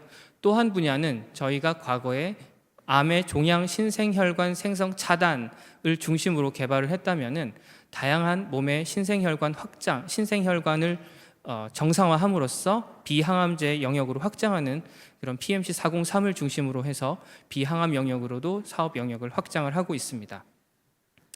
기존의 현재 항암요법에서 가장 큰 중심이 되고 있는 것은 바로 면역 관문 저해제, 체크포인트 이니비터라고 할 수 있습니다. 2025년이면은 한 약물이 한 30조 원에 가까운 그렇게 많은 매출액을 낼 걸로 예상이 되지만 여전히 이런 면역 관문 저해제는 어려운 부분이 많이 있습니다. 하나는 이런 여전히 많은 고형암들에서는 반응률이 20-30%로 굉장히 낮기 때문에 이 고형암 환자들을 치료하기 위한 다양한 시도가 되고 있는데요. 하나는 다양한 기전으로 병용요법이 진행이 되고 있고, 또 다른 부분은 새로운 기전의 면역항암제가 계속 개발이 되고 있다는 부분입니다. 이 두 부분에서 저희 파맵시는 기존의 면역항암제와의 병용요법 그리고 새로운 기전으로 계속 개발을 해 나아가고 있습니다. 많은 병용치료제가 있지만 그 오른쪽에 보시는 것처럼 이 신생혈관 관련된 분야가 기존의 면역관문 저해제와 상당히 많은 병용요법으로 개발이 되고 있고, 또 향후 그 결과가 매우 주목되고 있습니다. 또한 저희 파맵시는 좀 전에 말씀드렸던 것처럼 신생혈관 정상화를 통해서 우리 몸속의 모든 조직, 기관들이 연결되어 있는 이 혈관들, 하지만 이 혈관의 비정상적인 변이로 인해서 발생할 수 있는 여러 가지 질환, 가장 대표적인 질환으로 안질환 중에 노인성 황반변성이라든가 아니면 최근 코로나 때문에 많이 힘드시겠지만은 급성호흡곤란증후군 같은 다양한 질환으로 확장 가능하다는 점도 저희 잠재력을 보여주고 있는 부분입니다. 뿐만 아니라 저희는 이런 파맵신 본사에서는 여러 가지 파이프라인을 개발하고 있는 반면에 저희 이런 파이프라인의 가치를 극대화하기 위해서 올해 초에 미국의 윈칼 바이오팜이라는 저희 자회사를 또 설립을 했습니다. 글로벌 제약사에서 이렇게 항암 신생혈관 분야에서 오랫동안 연구하셨던 팀들을 모시고 저희 이제 항암제뿐만 아니라 안질환이라든가 이런 동맥류 질환 등 다양한 질환으로 확장을 할 그런 개발을 주도를 해 나갈 계획입니다. 뿐만 아니라 기존의 안질환 치료제, 대표적으로 루센티스, 아일리아 같은 노인성 황반변성 치료제들이 있는데 그 치료제들은 대부분 안군의 주사로 투약을 하고 있습니다. 이러한 좀 불편함을 없애기 위해서 저만제로 제형을 특화하는 분야에 또 연구를 진행을 하고 있습니다. 지금까지가 이제 파맵신의 전반적인 설명이었다고 하면은 저희가 개발하고 있는 파이프라인에 대해서 하나씩 자세하게 설명을 드리도록 하겠습니다. 저희는 우선 글로벌 임상을 3가지 진행하고 있는 올린베시맙이 있습니다. 현재 단독으로 임상 2상을 미국과 호주에서 기존의 이제 재발성 뇌종양 치료제인 아바스틴에 불응하는 환자를 대상으로 임상 2상을 진행을 하고 있고요. 또 하나는 머크의 키트루다와 병용으로 전이성 3중 음성 유방암과 재발성 뇌종양에 대해서 현재 임상 1비상이 거의 마무리된 상태에서 내년에 글로벌 임상 2상에 들어가는 준비를 하고 있습니다. 뿐만 아니라 저희 이 올린베시맙의 가치를 극대화하기 위해서 여러 가지 연구자 임상도 하고 계획하고 있는데 그 중에 이제 대장암 쪽으로 또 연구자 임상을 시작할 계획입니다. 뿐만 아니라 저희 PMC 309, 403, 402라고 하는 3가지 first in class 또 파이프라인에 대해서 뒤에서 자세하게 설명을 드리도록 하겠습니다. 먼저 올린베시맙입니다. 올린베시맙은 신생혈관 생성을 차단하는 기전을 가지고 있습니다. 이 신생혈관 관련된 분야는 굉장히 오래된 분야인데요. 1970년대 컨셉이 처음 나왔다가 80년대 후반에 VEGF라는 물질을 차단할 경우에 신생혈관이 억제된다라는 사실이 밝혀지면서 이 VEGF-A를 표적으로 하는 아바스틴이 2004년에 처음으로 허가를 받았습니다. 하지만 이 아바스틴과 잘트랩 같은 기존의 치료제들은 VEGF-A만을 표적으로 하고 있기 때문에 결국은 VEGF-C라든가 D 등의 다른 신생혈관 생성 물질을 차단하지 못하는 한계점이 있고 이런 내성이 또 생기기 마련이었습니다. 그래서 저희 이제 올린베시맙은 모든 VEGF 신호를 차단할 수 있는 VEGF 리셉터를 차단하는 기전으로 개발을 하고 있습니다. 현재 저희가 베스트 인 클래스라고 말씀을 드리는 이유는 기존의 이제 아바스틴과 다르게 저희와 동일한 기전의 이제 일라이 릴리의 실암자가 2014년에 처음으로 허가를 받아서 현재 글로벌 1조 원 가량의 매출액을 내고 있습니다. 하지만 이 아바스틴이나 아바스틴과는 기전이 명확하게 다르고 실암자와 비교를 해 보면은 명확하게 저희의 강점이 드러나고 있습니다. 충분히 뭐 유효성은 물론이거니와 저희가 위라든가 폐의 천공 그리고 고혈압, 장기 출혈 같은 굉장히 심각한 부작용이 없다는 점에서 기존의 치료제 대비 강점이 있고 이래서 저희가 이제 베스트 인 클래스라고 말씀을 드리고 있습니다. 아마 많은 분들이 의아해하실 것 같아요. 이제 항암제를 개발을 하는데 환자가 돌아가실 것 같은데 과연 부작용이 중요한가? 하지만 중요합니다. 왜 중요하냐면 환자분들이 이 항암제의 부작용 때문에 약을 끝까지 투약 못하는 어려움이 있습니다. 뿐만 아니라 저희가 최근에 이제 병용 임상이 늘어나면서 기존의 다른 약물과 병용 임상을 또 끝까지 진행을 하기 위해서는 이 낮은 부작용이 상당히 중요한 포인트 중에 하나입니다. 그래서 현재 저희 올린베시맙은 말씀드렸던 것처럼 아바스틴에 불응하는 재발성 뇌종양 환자를 대상으로 글로벌 임상 2상을 호주와 미국에서 진행을 하고 있습니다. 총 36분의 환자를 모집하는 것을 계획을 하고 있고요. 12월 현재 17명까지 환자 모집이 되고 있습니다. 코로나 때문에 조금 늦어지는 부분이 있지만 꾸준히 환자가 모집이 진행이 되고 있고요.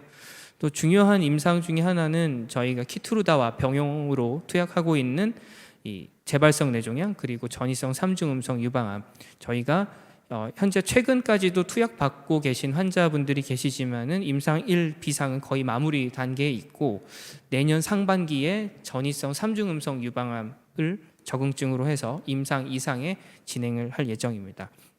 최근에 저희가 학회에서 발표한 그 임상 결과를 좀 말씀을 드리겠습니다. 우선 임상 1 비상의 임상 종결점은 프라이머리 엔드포인트라고 하는 임상 종결점은 안전성입니다. 충분히 저희는 이 임상 시험을 통해서 안전성을 확보를 했습니다. 임상 2상으로 갈 수 있는 그런 안전성을 확보를 했고요. 뿐만 아니라 항암제이기 때문에 유효성도 확인을 할 수 있었는데요.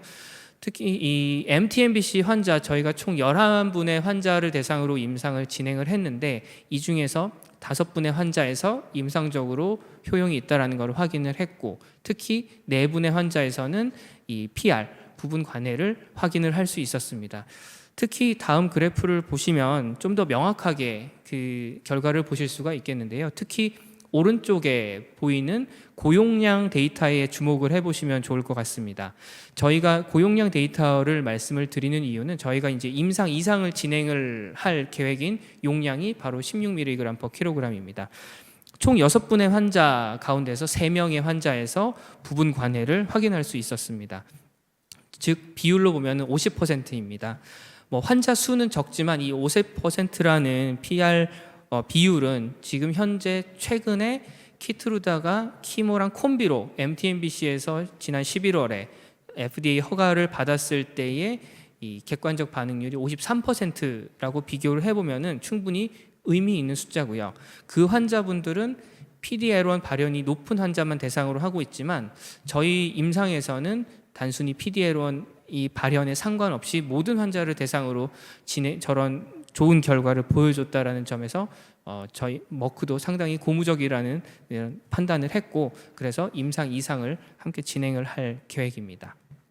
그러면 지금부터는 좀 저희 올린베시맵 이외에 향후 저희 먹거리가 될 것으로 예상하고 있는 3가지의 새로운 파이프라인에 대해서 말씀을 드리도록 하겠습니다.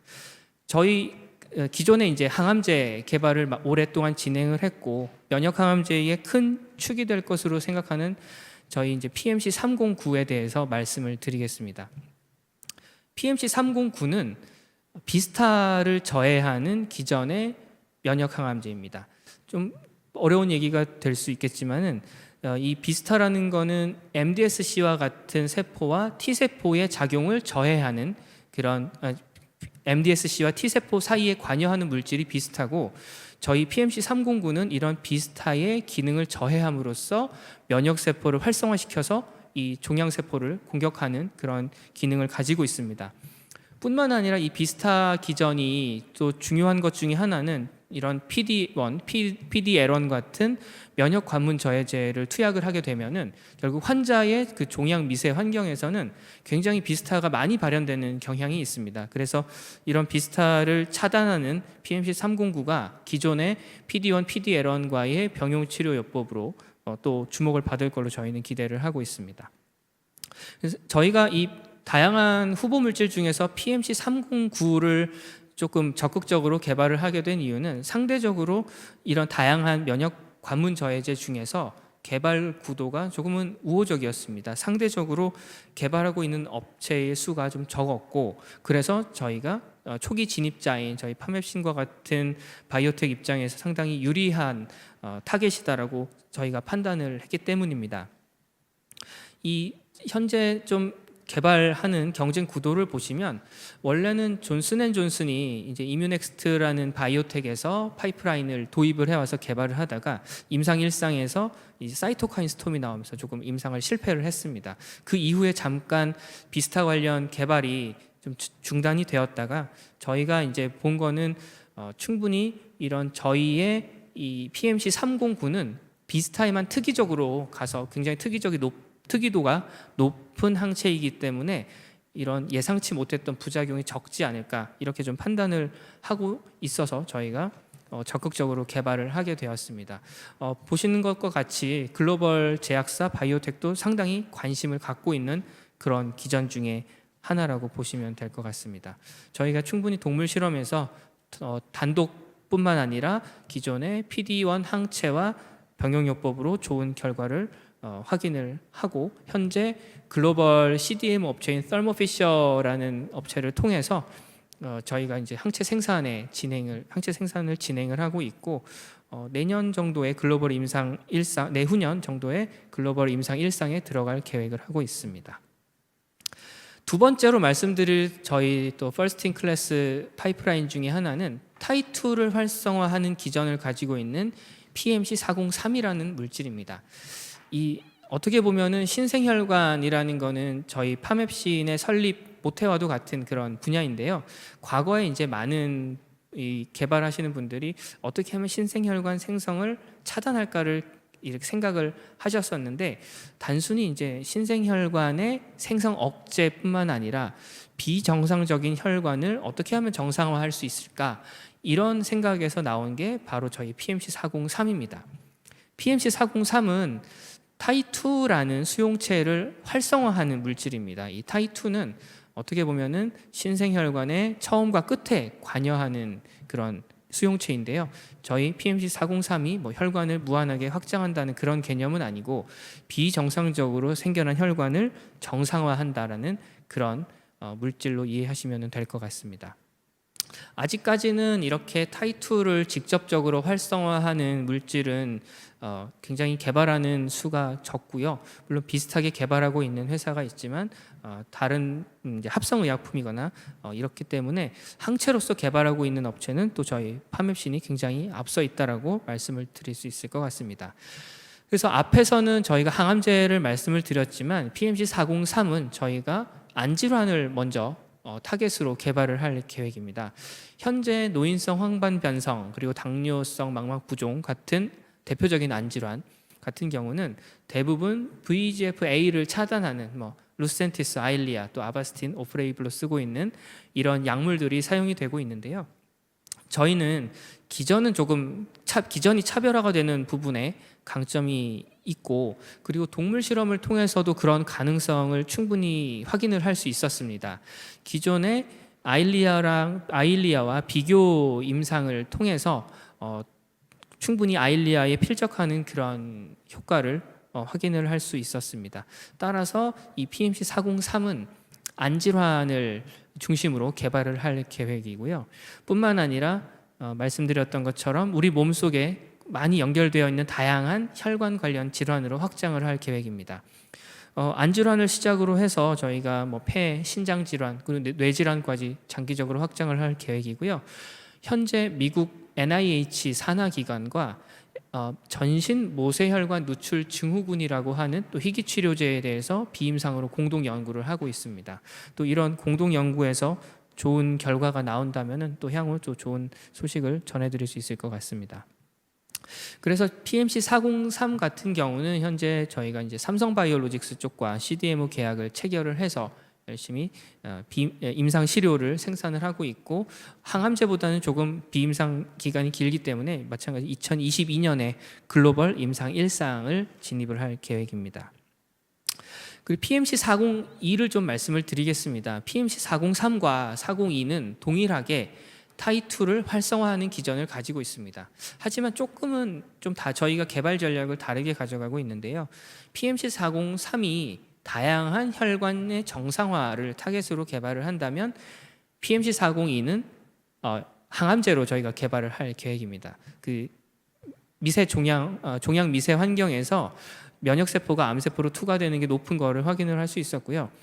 이 암 주변의 혈관을 보시면 이 그림의 위에서 보시는 것처럼 굉장히 혈관이 얼기설기 형성이 되어 있습니다. 그 이유는 워낙 암이 빠르게 자라기 때문에 그런 건데요. 그래서 기존에 좋은 약물을 넣어줘도 결국 암까지 가지도 못하고 중간에 새서 좋은 효과를 못 보는 그런 아쉬움이 있었는데 저희 PMC 402를 어떤 기전으로 말씀을 드리면은 암 주변의 혈관을 정상화함으로써 저희가 이제 면역 세포도 암까지 잘 도달할 수 있고 기존의 항암제 그리고 다른 병용요법으로 쓰는 다양한 항암제도 암까지 잘 도달하게 해서 그 약의 효과를 극대화할 수 있게 하는 게 저희 또 PMC 402의 기전입니다.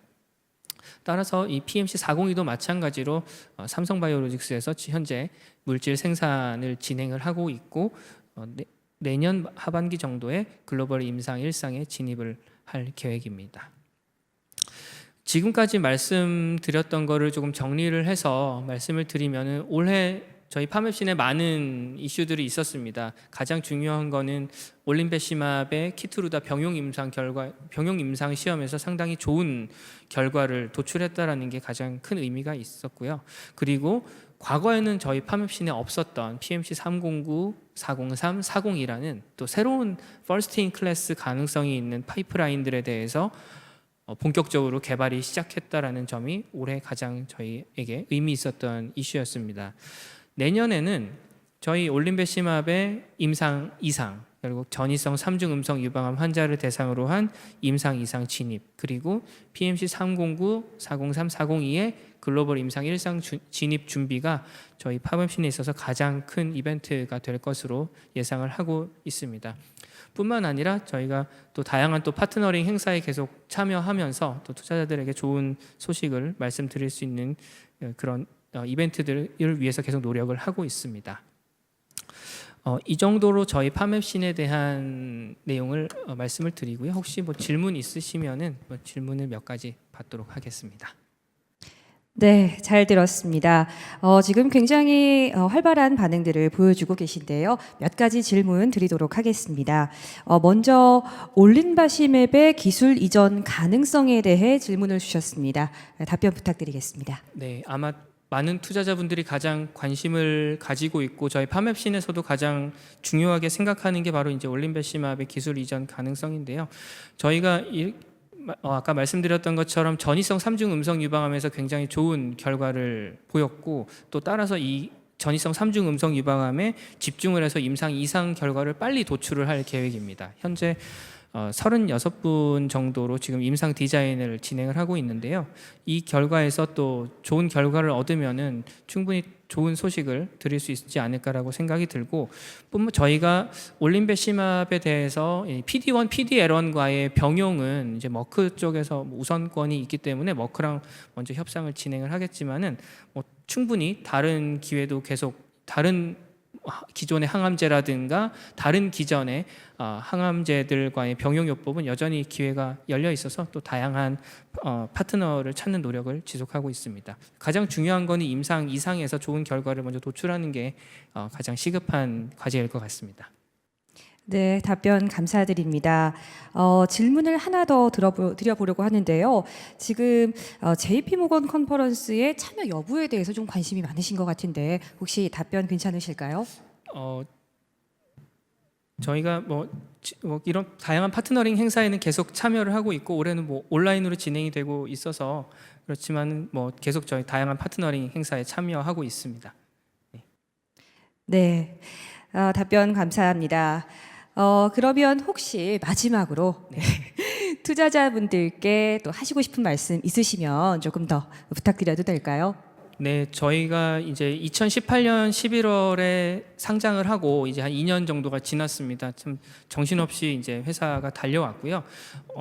아마 예전에 파메신을 기억하시는 분들은 아마 타니비루맵이라고 많이 기억을 하실 거예요. 근데 이게 이름이 바뀌어서 지금 이제 올린베시맙이라고 말씀을 드리는데, 저희가 이런 올린베시맙은 충분히 좋은 임상 결과를 계속 저희가 보여드리고 있고, 그리고 글로벌 임상을 진행을 하고 있고요.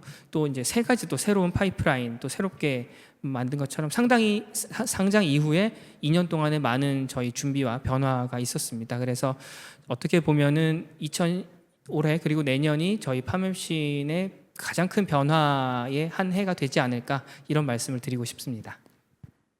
네, 박재철 상무님 수고하셨습니다. 감사합니다. 네, 감사합니다. 네, 다음은 오늘의 마지막 발표입니다. 레고캠 바이오사이언스 박세진 수석 부사장님을 단상으로 오시겠습니다.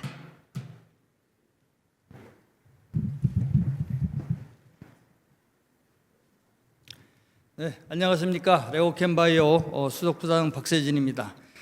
저희 금년도 마지막 IR이 될 터인데 저희 회사의 IR 제목을 올해, 내년, 그리고 2030년 이렇게 잡았습니다. 2006년 창업한 이래로 14년을 지나 15년째에 들어서고 있는 레고캠 바이오, 지난 13년 동안 포텐셜만 말씀드렸습니다. 그리고 2020년 올 한 해 실적으로 많은 부분을 보여드렸습니다. 이러한 실적을 기반으로 올해 실적의 의미, 그리고 내년도 레고캠 바이오는 어떻게 갈 것이냐, 그리고 더 나아가 10년 후 레고캠 바이오가 지향하는 모습은 어떨 것인가, 이런 모습들을 여러분께 오늘 소상히 말씀드리고자 합니다. 잘 아시다시피 2006년 5월에 창업하고 2013년 만 7년 만에 길성 특례 상장 11번째로 상장을 했고, 상장 당시 시가총액은 980억이었습니다. 7명으로 시작을 했고요. 그리고 올해 저희 연구원만 95명, 그리고 박사 인력이 33명인 회사로 성장을 하였습니다. 밑에 있는 자료에서 보듯이 저희가 2006년 창업 이래로 이 작년 전까지 12년 동안 4건의 기술 이전을 했고, 작년 올해 2년 연속해서 특히 올해 4건을 포함해서 5건의 기술 이전, 총 9건에 걸쳐서 약 2조 원의 누적 규모를 가지고 있습니다. 저희 회사의 그 파이프라인 중에 ADC 분야를 말씀드리고자 합니다. 위에 있는 부분이 플랫폼 기술 이전이고, 지금 빨간색으로 표시된 것이 이제 기술 이전된 부분이 되겠습니다. 닥게다와 그 다음에 익수다 기술 이전이 있었고, 밑에 있는 파이프라인, 그러니까 개발 후보 물질이 되는 파이프라인의 임상 일상을 지금 진행 중인 포순사의 허투에이드실 포함해서 올해 3건의 기술 이전을 한 3건 포함해서 약 10건의 파이프라인들이 현재 저희 ADC 파이프라인에 있습니다. 이 점에서 하나 강조하고 싶은 것 중에 하나는 저희 ADC 지난 10년의 역사 중에서 첫 번째 임상 데이터가 이제 나오고 있고, 내년 상반기 중에는 아마도 임상 일상이 끝나면서 좋은 결과를 여러분들한테 발표할 수 있는 그러한 해가 되리라고 보고 있고, 그 다음에 국내 바이오 업체와의 협업, ABL 바이오 그리고 Y바이올로직스와의 협업을 통한 저희 ADC가 글로벌 기술 이전을 함으로써 국내 바이오 업체들 간의 기술을 합해서 세계적인 성과를 낼 수 있다는 그런 것을 보여줬다는 점에서도 저희 금년도에 저희 ADC 쪽에서는 큰 의미가 있는 한 해가 아니었나, 이런 생각이 듭니다. 그 다음에 저희가 또 집중하고 있는 합성 신약 분야가 되겠습니다. 그 중에 이제 그 결핵 치료제인 델파졸리드는 글로벌 임상 2상을 시작을 했고, 기타 여러 가지 그 합성 신약의 파이프라인들이 진행이 되고 있습니다. 이 중에서 이 항염증제 브릿지바이오의 기술 이전에서 베링거 인겔하임에 갔다가 올해 다시 돌아온 것이 있는데, 이 부분은 아마도 내일 10시 반에 있을 브릿지바이오의 IR을 통해서 진행 사항을 들으실 수 있을 터인데요. 저희는 새로운 시작이 시작되고 있다, 이렇게 저는 지금 말씀드리겠고, 자세한 말씀은 내일 브릿지바이오의 IR을 통해서 들으시면 될 것 같습니다. 자, 제가 처음에 말씀드렸듯이 2020년 레고캠 바이오의 한 해는 어떠했고, 그 다음에 2021년도 어떠한 모습으로 레고캠 바이오가 갈 것이고, 그리고 10년 후인 2030년 레고캠 바이오의 모습은 어떨 것인지, 이 부분을 말씀드리겠습니다. 네 가지 측면으로 정리를 해봤습니다. 기술 사업화 부분입니다. 2020년 저희가 ADC 분야에서 4건의 기술 이전을 했고, 총 기술 이전 규모는 1.5조 원이었습니다. 그리고 그것은 1.5조 원만의 문제가 아니라 언론 보도에서도 살짝 있었습니다만 많은 분들이 아마도 간과하셨을 것인데, 업프론트 마일스톤 이외에 프라핏 쉐어링 부분이 있습니다. 그래서 제가 플러스 알파로 여기 정리를 했는데, 단순한 업프론트 마일스톤 이외에 저희 파트너사가 개발을 해서 임상 1상 또는 2상 단계에서 또는 3상 단계에서 기술 이전을 하게 되면 그 중에 일정 부분을 저희가 추가로 확보할 수 있는 BD 모델을 가지고 계약을 한 것입니다. 그래서 이 플러스 알파가 어떤 면에서는 업프론트 마일스톤보다 훨씬 더 큰 돈으로 저희들한테 들어올 수 있는 그날이 조만간에 올 수 있기를 기대하고 있습니다. 이 기술 사업화의 4건 1.5조 원의 의미를 두 가지로 한번 더 짚어보고자 합니다. 첫 번째, 2020년 전 세계적으로 ADC 분야에서 기술 이전과 M&A 딜이 전체적으로 16건이 있었습니다. 16건 중에 4건이 레고캠 바이오에서 한 것입니다. 즉, 단일 기업으로서는 전 세계에서 ADC 분야에서 기술 이전을 가장 많이 한 1위 회사가 바로 저희 레고캠 바이오가 되겠습니다. 그리고 두 번째, ADC 분야가 아닌 국내만으로 따지게 되면 국내에 금년 들어서 17건의 기술 이전이 있었습니다. 17건 중에 기술 이전 전체 규모는 약 10조 원이 살짝 넘는 것으로 조사되고 있는데, 며칠 전에 더벨에서 이 바이오 분야 전문가 30인을 통해서 금년도 베스트 딜을 투표한 바 있습니다. 거기에서 저희 레고캠 바이오가 당당하게 54% 정도의 지지율로 압도적인 1위에 선정이 되었습니다. 글로벌 ADC 업계에서도 저희 회사의 의상이 확립되었고, 국내에서도 전체 바이오 통틀어서 기술 이전 실적이 인정받은 저희 레고캠 바이오로서는 감격적인 한 해였다고 말씀드릴 수 있습니다. 또 기술적인 성과 측면에서 말씀을 드리고자 합니다. 저희가 ADC 분야에서 베스트 ADC 플랫폼 테크놀로지 어워드를 3년 연속 수상한 최초의 회사가 되었습니다. 즉, 기술적으로 ADC 분야에서 세계 탑 클래스로 계속해서 인정받고 있다는 얘기가 되겠습니다. 그리고 2019년 자료가 되겠습니다만은 저희 회사의 파이프라인이 글로벌 ADC 업체들 중에서 파이프라인 보유 수에서 공동 1위에 올랐습니다.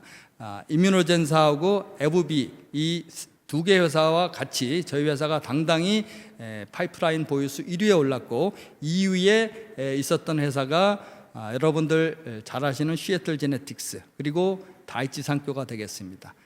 즉, 기술적인 우위성도 저희가 인정받았고, 그리고 파이프라인에서도 인정받은, 객관적으로 인정받은 한 해였다고 볼 수 있겠습니다. 그리고 내부적으로 보자면 임상 1상, 우리 중국 시장에서 진행되고 있는 포슨사의 임상 1상 데이터가 아주 순조롭게 잘 진행되고 있어서 첫 번째 임상 데이터가 확인되고 있는 아주 의미 깊은 한 해였었고, 그 다음에 저희 기술 이전을 통한 파트너사에서 R&D 이네블링을 진행을 하고 있고 3건이 되겠습니다. 그리고 델파졸리드의 글로벌 임상 이상 비도 진행되고 있다는 것을 말씀드리고자 합니다.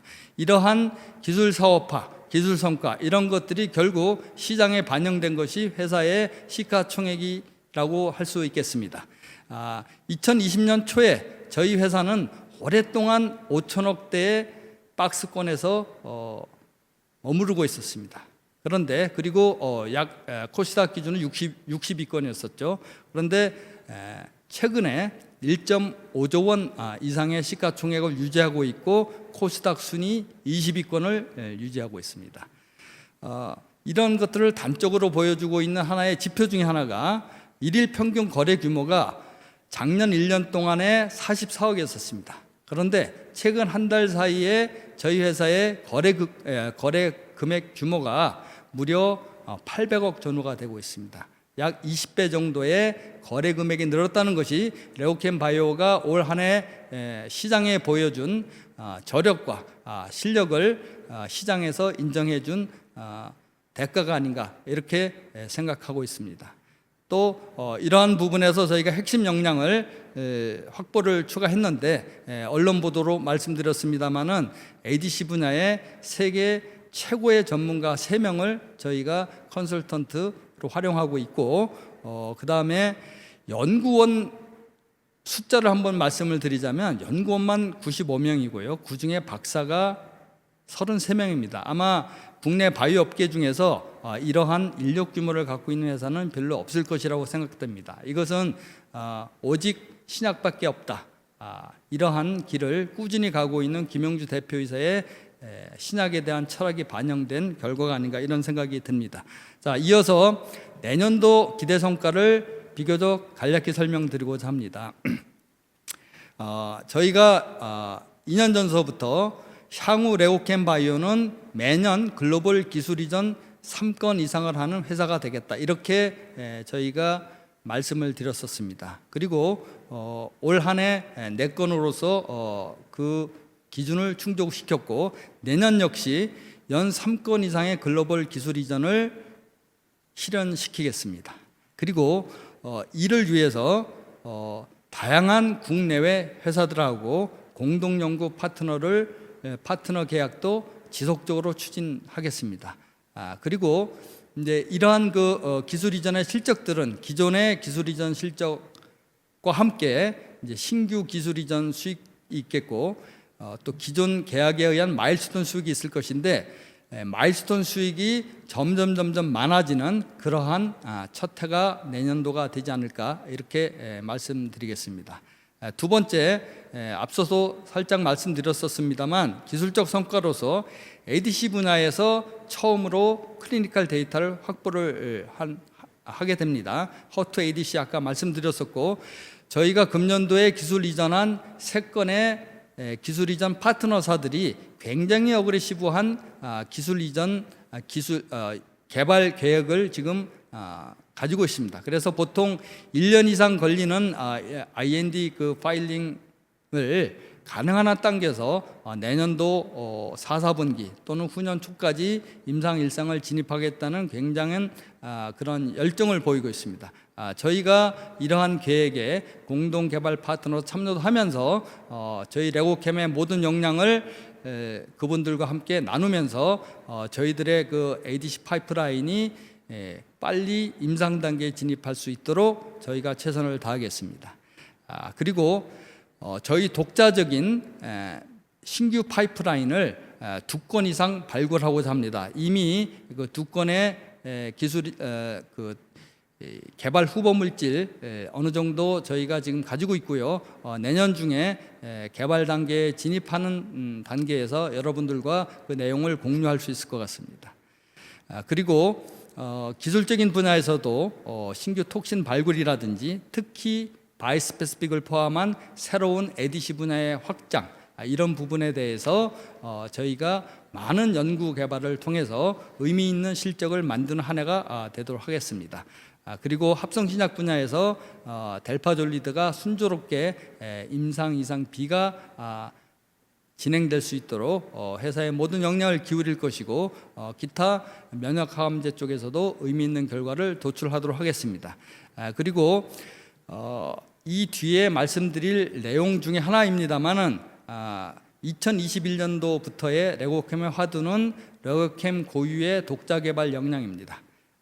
ADC 파이프라인을 독자적으로 개발하겠다는 부분이 될 터인데, 이를 위해서 사실 올해 구축하려고 했었습니다만 코비드 때문에 지연된 보스턴의 개발 전진 기지를 내년도에 구축하고, 거기에 아까 말씀드린 3명의 ADC 전문가 이외에 추가적으로 필요한 인력들을 현지에서 확보함으로써 저희 독자적인 개발 역량을 구축하도록 하겠습니다. 그리고 내년 8월 언저리가 되겠습니다만은 저희가 드디어 창업 15년 지난 후에 신규 사옥을 지금 마련하게 됩니다. 현재 5층 건물에 2층이 완성되어 있고요. 이것이 완공되게 되면 현재 흩어져 있는 여러 모든 회사의 연구 역량들이 한 곳에 집중되면서 더 효율성이 제고가 될 것이고, 그동안 부족해서 못 뽑았던 연구 인력도 더 많이 확보를 하면서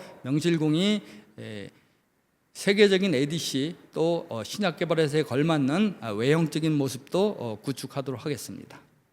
그리고 당연히 내년에도 이러한 그 실적들을 바탕으로 해서 이 기술 이전 수익 규모를 극대화하는 전략을 취할 것이고, 그리고 무엇보다도 올 한 해 보여주신 시장의 관심을 잊지 않고 있으며 시장과의 소통을 그 어느 해보다도 강화해서 저희 회사의 모든 내용을 투명하게 시장과 소통하는 한 해가 되도록 노력하겠습니다. 자, 이러한 2020년과 2021년에 대해서 말씀을 드렸고, 그 다음에는 저희가 추구하고 있는 2030년 향후 10년 후의 레고캠 바이오의 모습에 대해서 여러분과 공유하고자 합니다. ADC 업계에서 세계 최고의 회사는 누가 뭐래도 시애틀 지네틱스입니다. 시애틀 지네틱스의 시가총액이 35억 불 이상입니다. 350억 불 이상입니다. 그리고 이뮤노젠이라고 하는 같은 1세대 회사의 시가총액은 12억 불 정도입니다. 이 두 회사, 이뮤노젠은 81년도에 만들어진 ADC의 첫 번째 회사고, 이뮤노젠에서 스핀오프한 시애틀 제네틱스는 96년도에 만들어진 회사입니다. 이 두 탑 ADC 회사가 오늘날 왜 이런 큰 차이가 만들어졌을까요? 이런 것들을 분석을 해보았습니다. 여기 밑에 기술 전략, 개발 전략, 그 다음에 파이프라인, 또 독자 개발, 이런 4가지 관점에서 봤습니다. 이뮤노젠사는 여러분이 보시듯이 어떤 면에서 저희 지금 현재 레고캠의 전략과 흡사합니다. 주로 얼리 스테이지에서 기술 이전을 했고, 공동 개발이라든지 기술 이전 후 개발 참여 등등에 굉장히 소극적이었었습니다. 이러한 독자 개발이 아닌 기술 이전 중심의 얼리 스테이지 기술 이전 전략을 취해온 회사가 이뮤노젠이었었고, 물론 기술적으로도 1세대 첫 번째 회사다 보니까 아주 컨벤셔널한 티피컬한 자기들의 링커와 톡신에 안주하고 있었죠. 그 반면에 후에 나온 시애틀 지네틱스는 자기들 고유한 톡신을 갖고 있었습니다. 물론 링커도 있었고요. 그리고 이 사람들은 얼리 스테이지의 기술 이전이 아니라 기술 이전을 하더라도 자기들이 소위 말하는 옵트인, 공동개발 전략을 취해서 돈을 더 태우고 또 개발 역량이 있는 글로벌 제약사들과 함께 개발 과정에 참여하면서 개발 역량을 확보했습니다. 그러한 개발 역량을 확보해서 자기들 독자적인 파이프라인을 가져가는 이러한 전략을 취했고, 그러한 결과가 총체적으로 모여져서 40조 회사와 1조 회사의 차이를 만든 근본적인 차이가 여기에서 나왔다고 저희는 판단하였습니다. 즉 시애틀 제네틱스사의 전략에서 얻은 시사점은 단순 기술 이전보다 파트너사와 개발비를 같이 부담하는 리스크 쉐어링형 코디벨롭먼트 전략을 통해서 성공했었을 때 수익률을 높였다. 그리고 두 번째, 이러한 코디벨롭먼트를 통해서 얻게 된 개발 역량을 자체 파이프라인을 확보하는 데 활용했다. 그래서 회사의 밸류를 높였다. 또한 티피컬한 엔티바디 드러그 컨주게이트 ADC 이외에 이뮤노온콜로지라든지 또는 컴비 세라피 등등등의 티피컬한 ADC 이외의 영역에서 확장을 꾀하고 있다. 이러한 세 가지가 시애틀 제네틱스의 전략에서 얻은 시사점이라고 저희는 생각했습니다. 그래서 이러한 시애틀 제네틱스의 전략을 통해서 저희가 사실은 저희 독자적으로 생각해 온 전략이 있었는데 시애틀 제네틱스의 전략을 분석해 보니까 저희가 생각하고 있었던 전략과 거의 일치하였습니다. 이 전략을 세 가지로 요약해서 말씀드리고자 합니다. 첫 번째, 독자 개발 파이프라인 확대가 되겠습니다. 그리고 두 번째는 노블 플랫폼 확대 전략이 되겠습니다. 세 번째는 비욘드 ADC를 통한 포스트 무버로의 도약. 이 세 가지가 저희가 비전 2030을 위해서 만든 실행 전략이 되겠습니다. 하나씩 소개해드리고자 합니다. 첫 번째, 독자 개발 파이프라인 확대가 되겠습니다. 현재는 제가 앞서서 말씀드렸습니다마는 파트너사의 기술 이전을 통한 개발 전략 중심이었었습니다. 허투 ADC가 그랬고 올 기술 이전한 세컨도 마찬가지였었습니다. 이 많은 기술 이전들이 대부분 후보 물질 단계 전후의 얼리 스테이지에서 기술 이전을 한 케이스가 되겠습니다. 그러나 내년서부터 향후 10년 동안 저희가 가야 할 길은 독자 개발을 점진적으로 확대하겠다는 겁니다. 그래서 최소한도 매년 한두 개 이상의 레고캠 바이오가 독자적으로 IND를 하고 임상을 하는 그러한 독자 개발을 추진하겠다. 그래서 2030년까지 적어도 10개 이상의 레고캠 바이오의 독자 파이프라인을 확보하겠다. 이것이 저희들이 미래를 위해서 세운 개발 전략이겠습니다. 그리고 설사 저희가 이런 과정을 위해서 저희가 기술 이전을 얼리 스테이지 또는 미드 스테이지 한다 할지라도 적극적으로 파트너사와 코디벨롭먼트를 통해서 보통 옵트인이라고 합니다.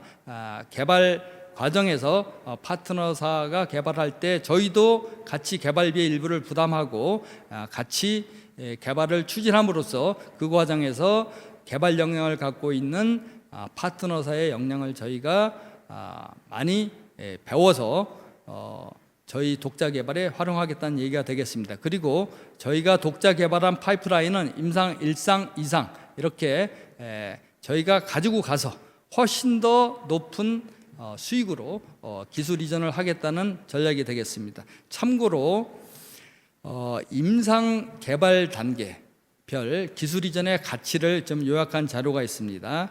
보통 후보 물질 앞전 단계에서 기술 이전을 하게 되면은 기존에 저희가 그랬듯이 한 2, 3억 불 정도가 되겠습니다. 그리고 IND 이네블링 그러니까 임상 1상 전까지의 GLP 톡스 과정을 샘플 생산 포함해서 끝나게 되면 대개 3억 불에서 5억 불 정도의 가치가 있습니다. 그리고 한 단계 더 나아가서 임상 1상 정도를 수행하고서 기술 이전을 한다고 그러면은 최근에 그런 사례도 있습니다만 즉 벨로스 바이오라는 회사가 굉장히 비싼 값으로 기술 이전을 하였는데 5억 불에서 10억 불 정도의 가치가 있습니다. 그리고 임상 2상 정도 단계가 된다면 10억 불에서 20억 불.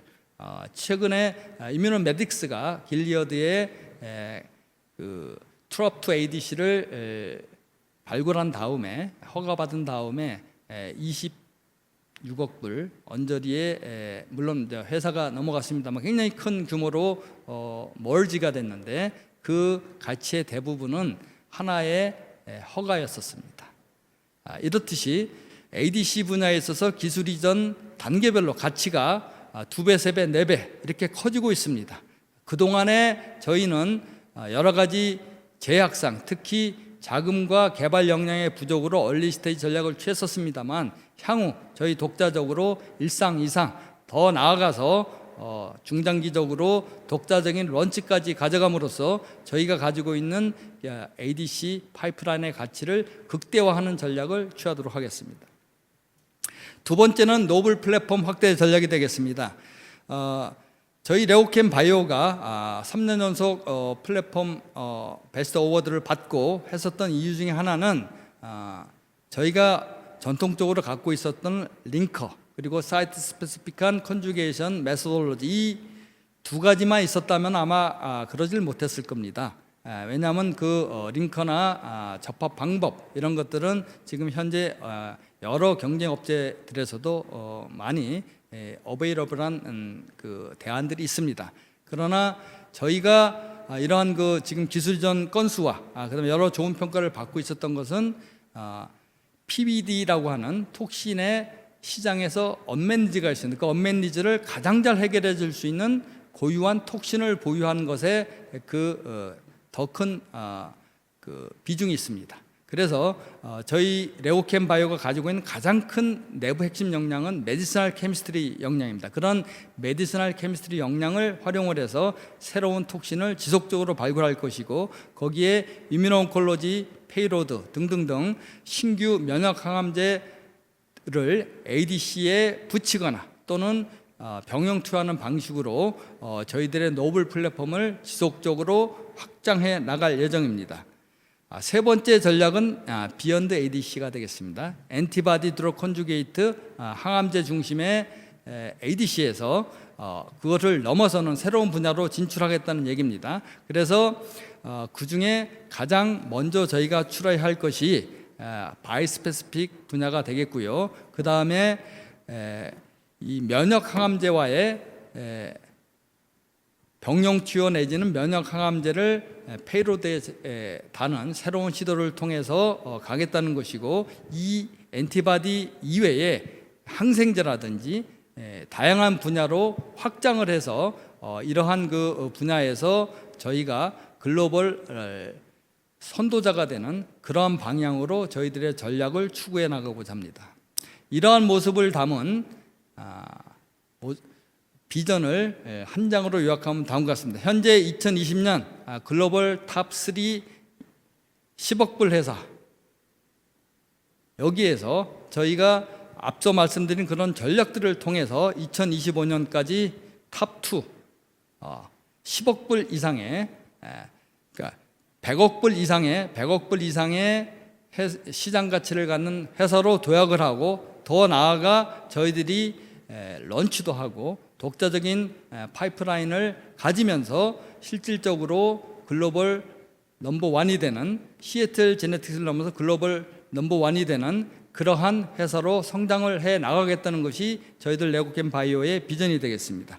이러한 비전이 실현된다면은 각 연도별로 30개 이상의 임상 파이프라인과 6개 이상의 허가 제품을 갖는 명실상부한 글로벌 넘버원의 회사의 모습으로 되겠습니다. 혼자 꿈을 꾸면 꿈에 불과할 수 있지만 모두가 같은 꿈을 꾸면 현실이 된다. 레오캠 바이오의 창업 이념입니다.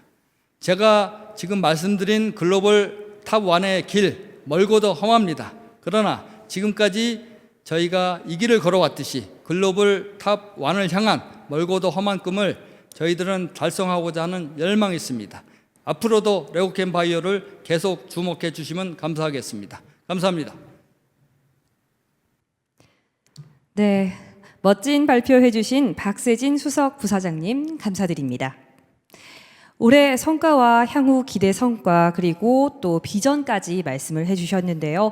기대되는 일들이 정말 많은 것 같습니다. 이것으로 오늘 모든 발표를 마쳤습니다. 내일은 오전 10시부터 발표가 진행됩니다. 오전부터 분야별로 총 7개 채널에서 발표가 진행되니 사전에 프로그램을 확인하시고 해당 분야의 중계 채널로 접속하여 시청 부탁드립니다. 내일도 여러분들의 많은 참여를 부탁드리며 지금까지 아나운서 김나윤이었습니다. 감사합니다.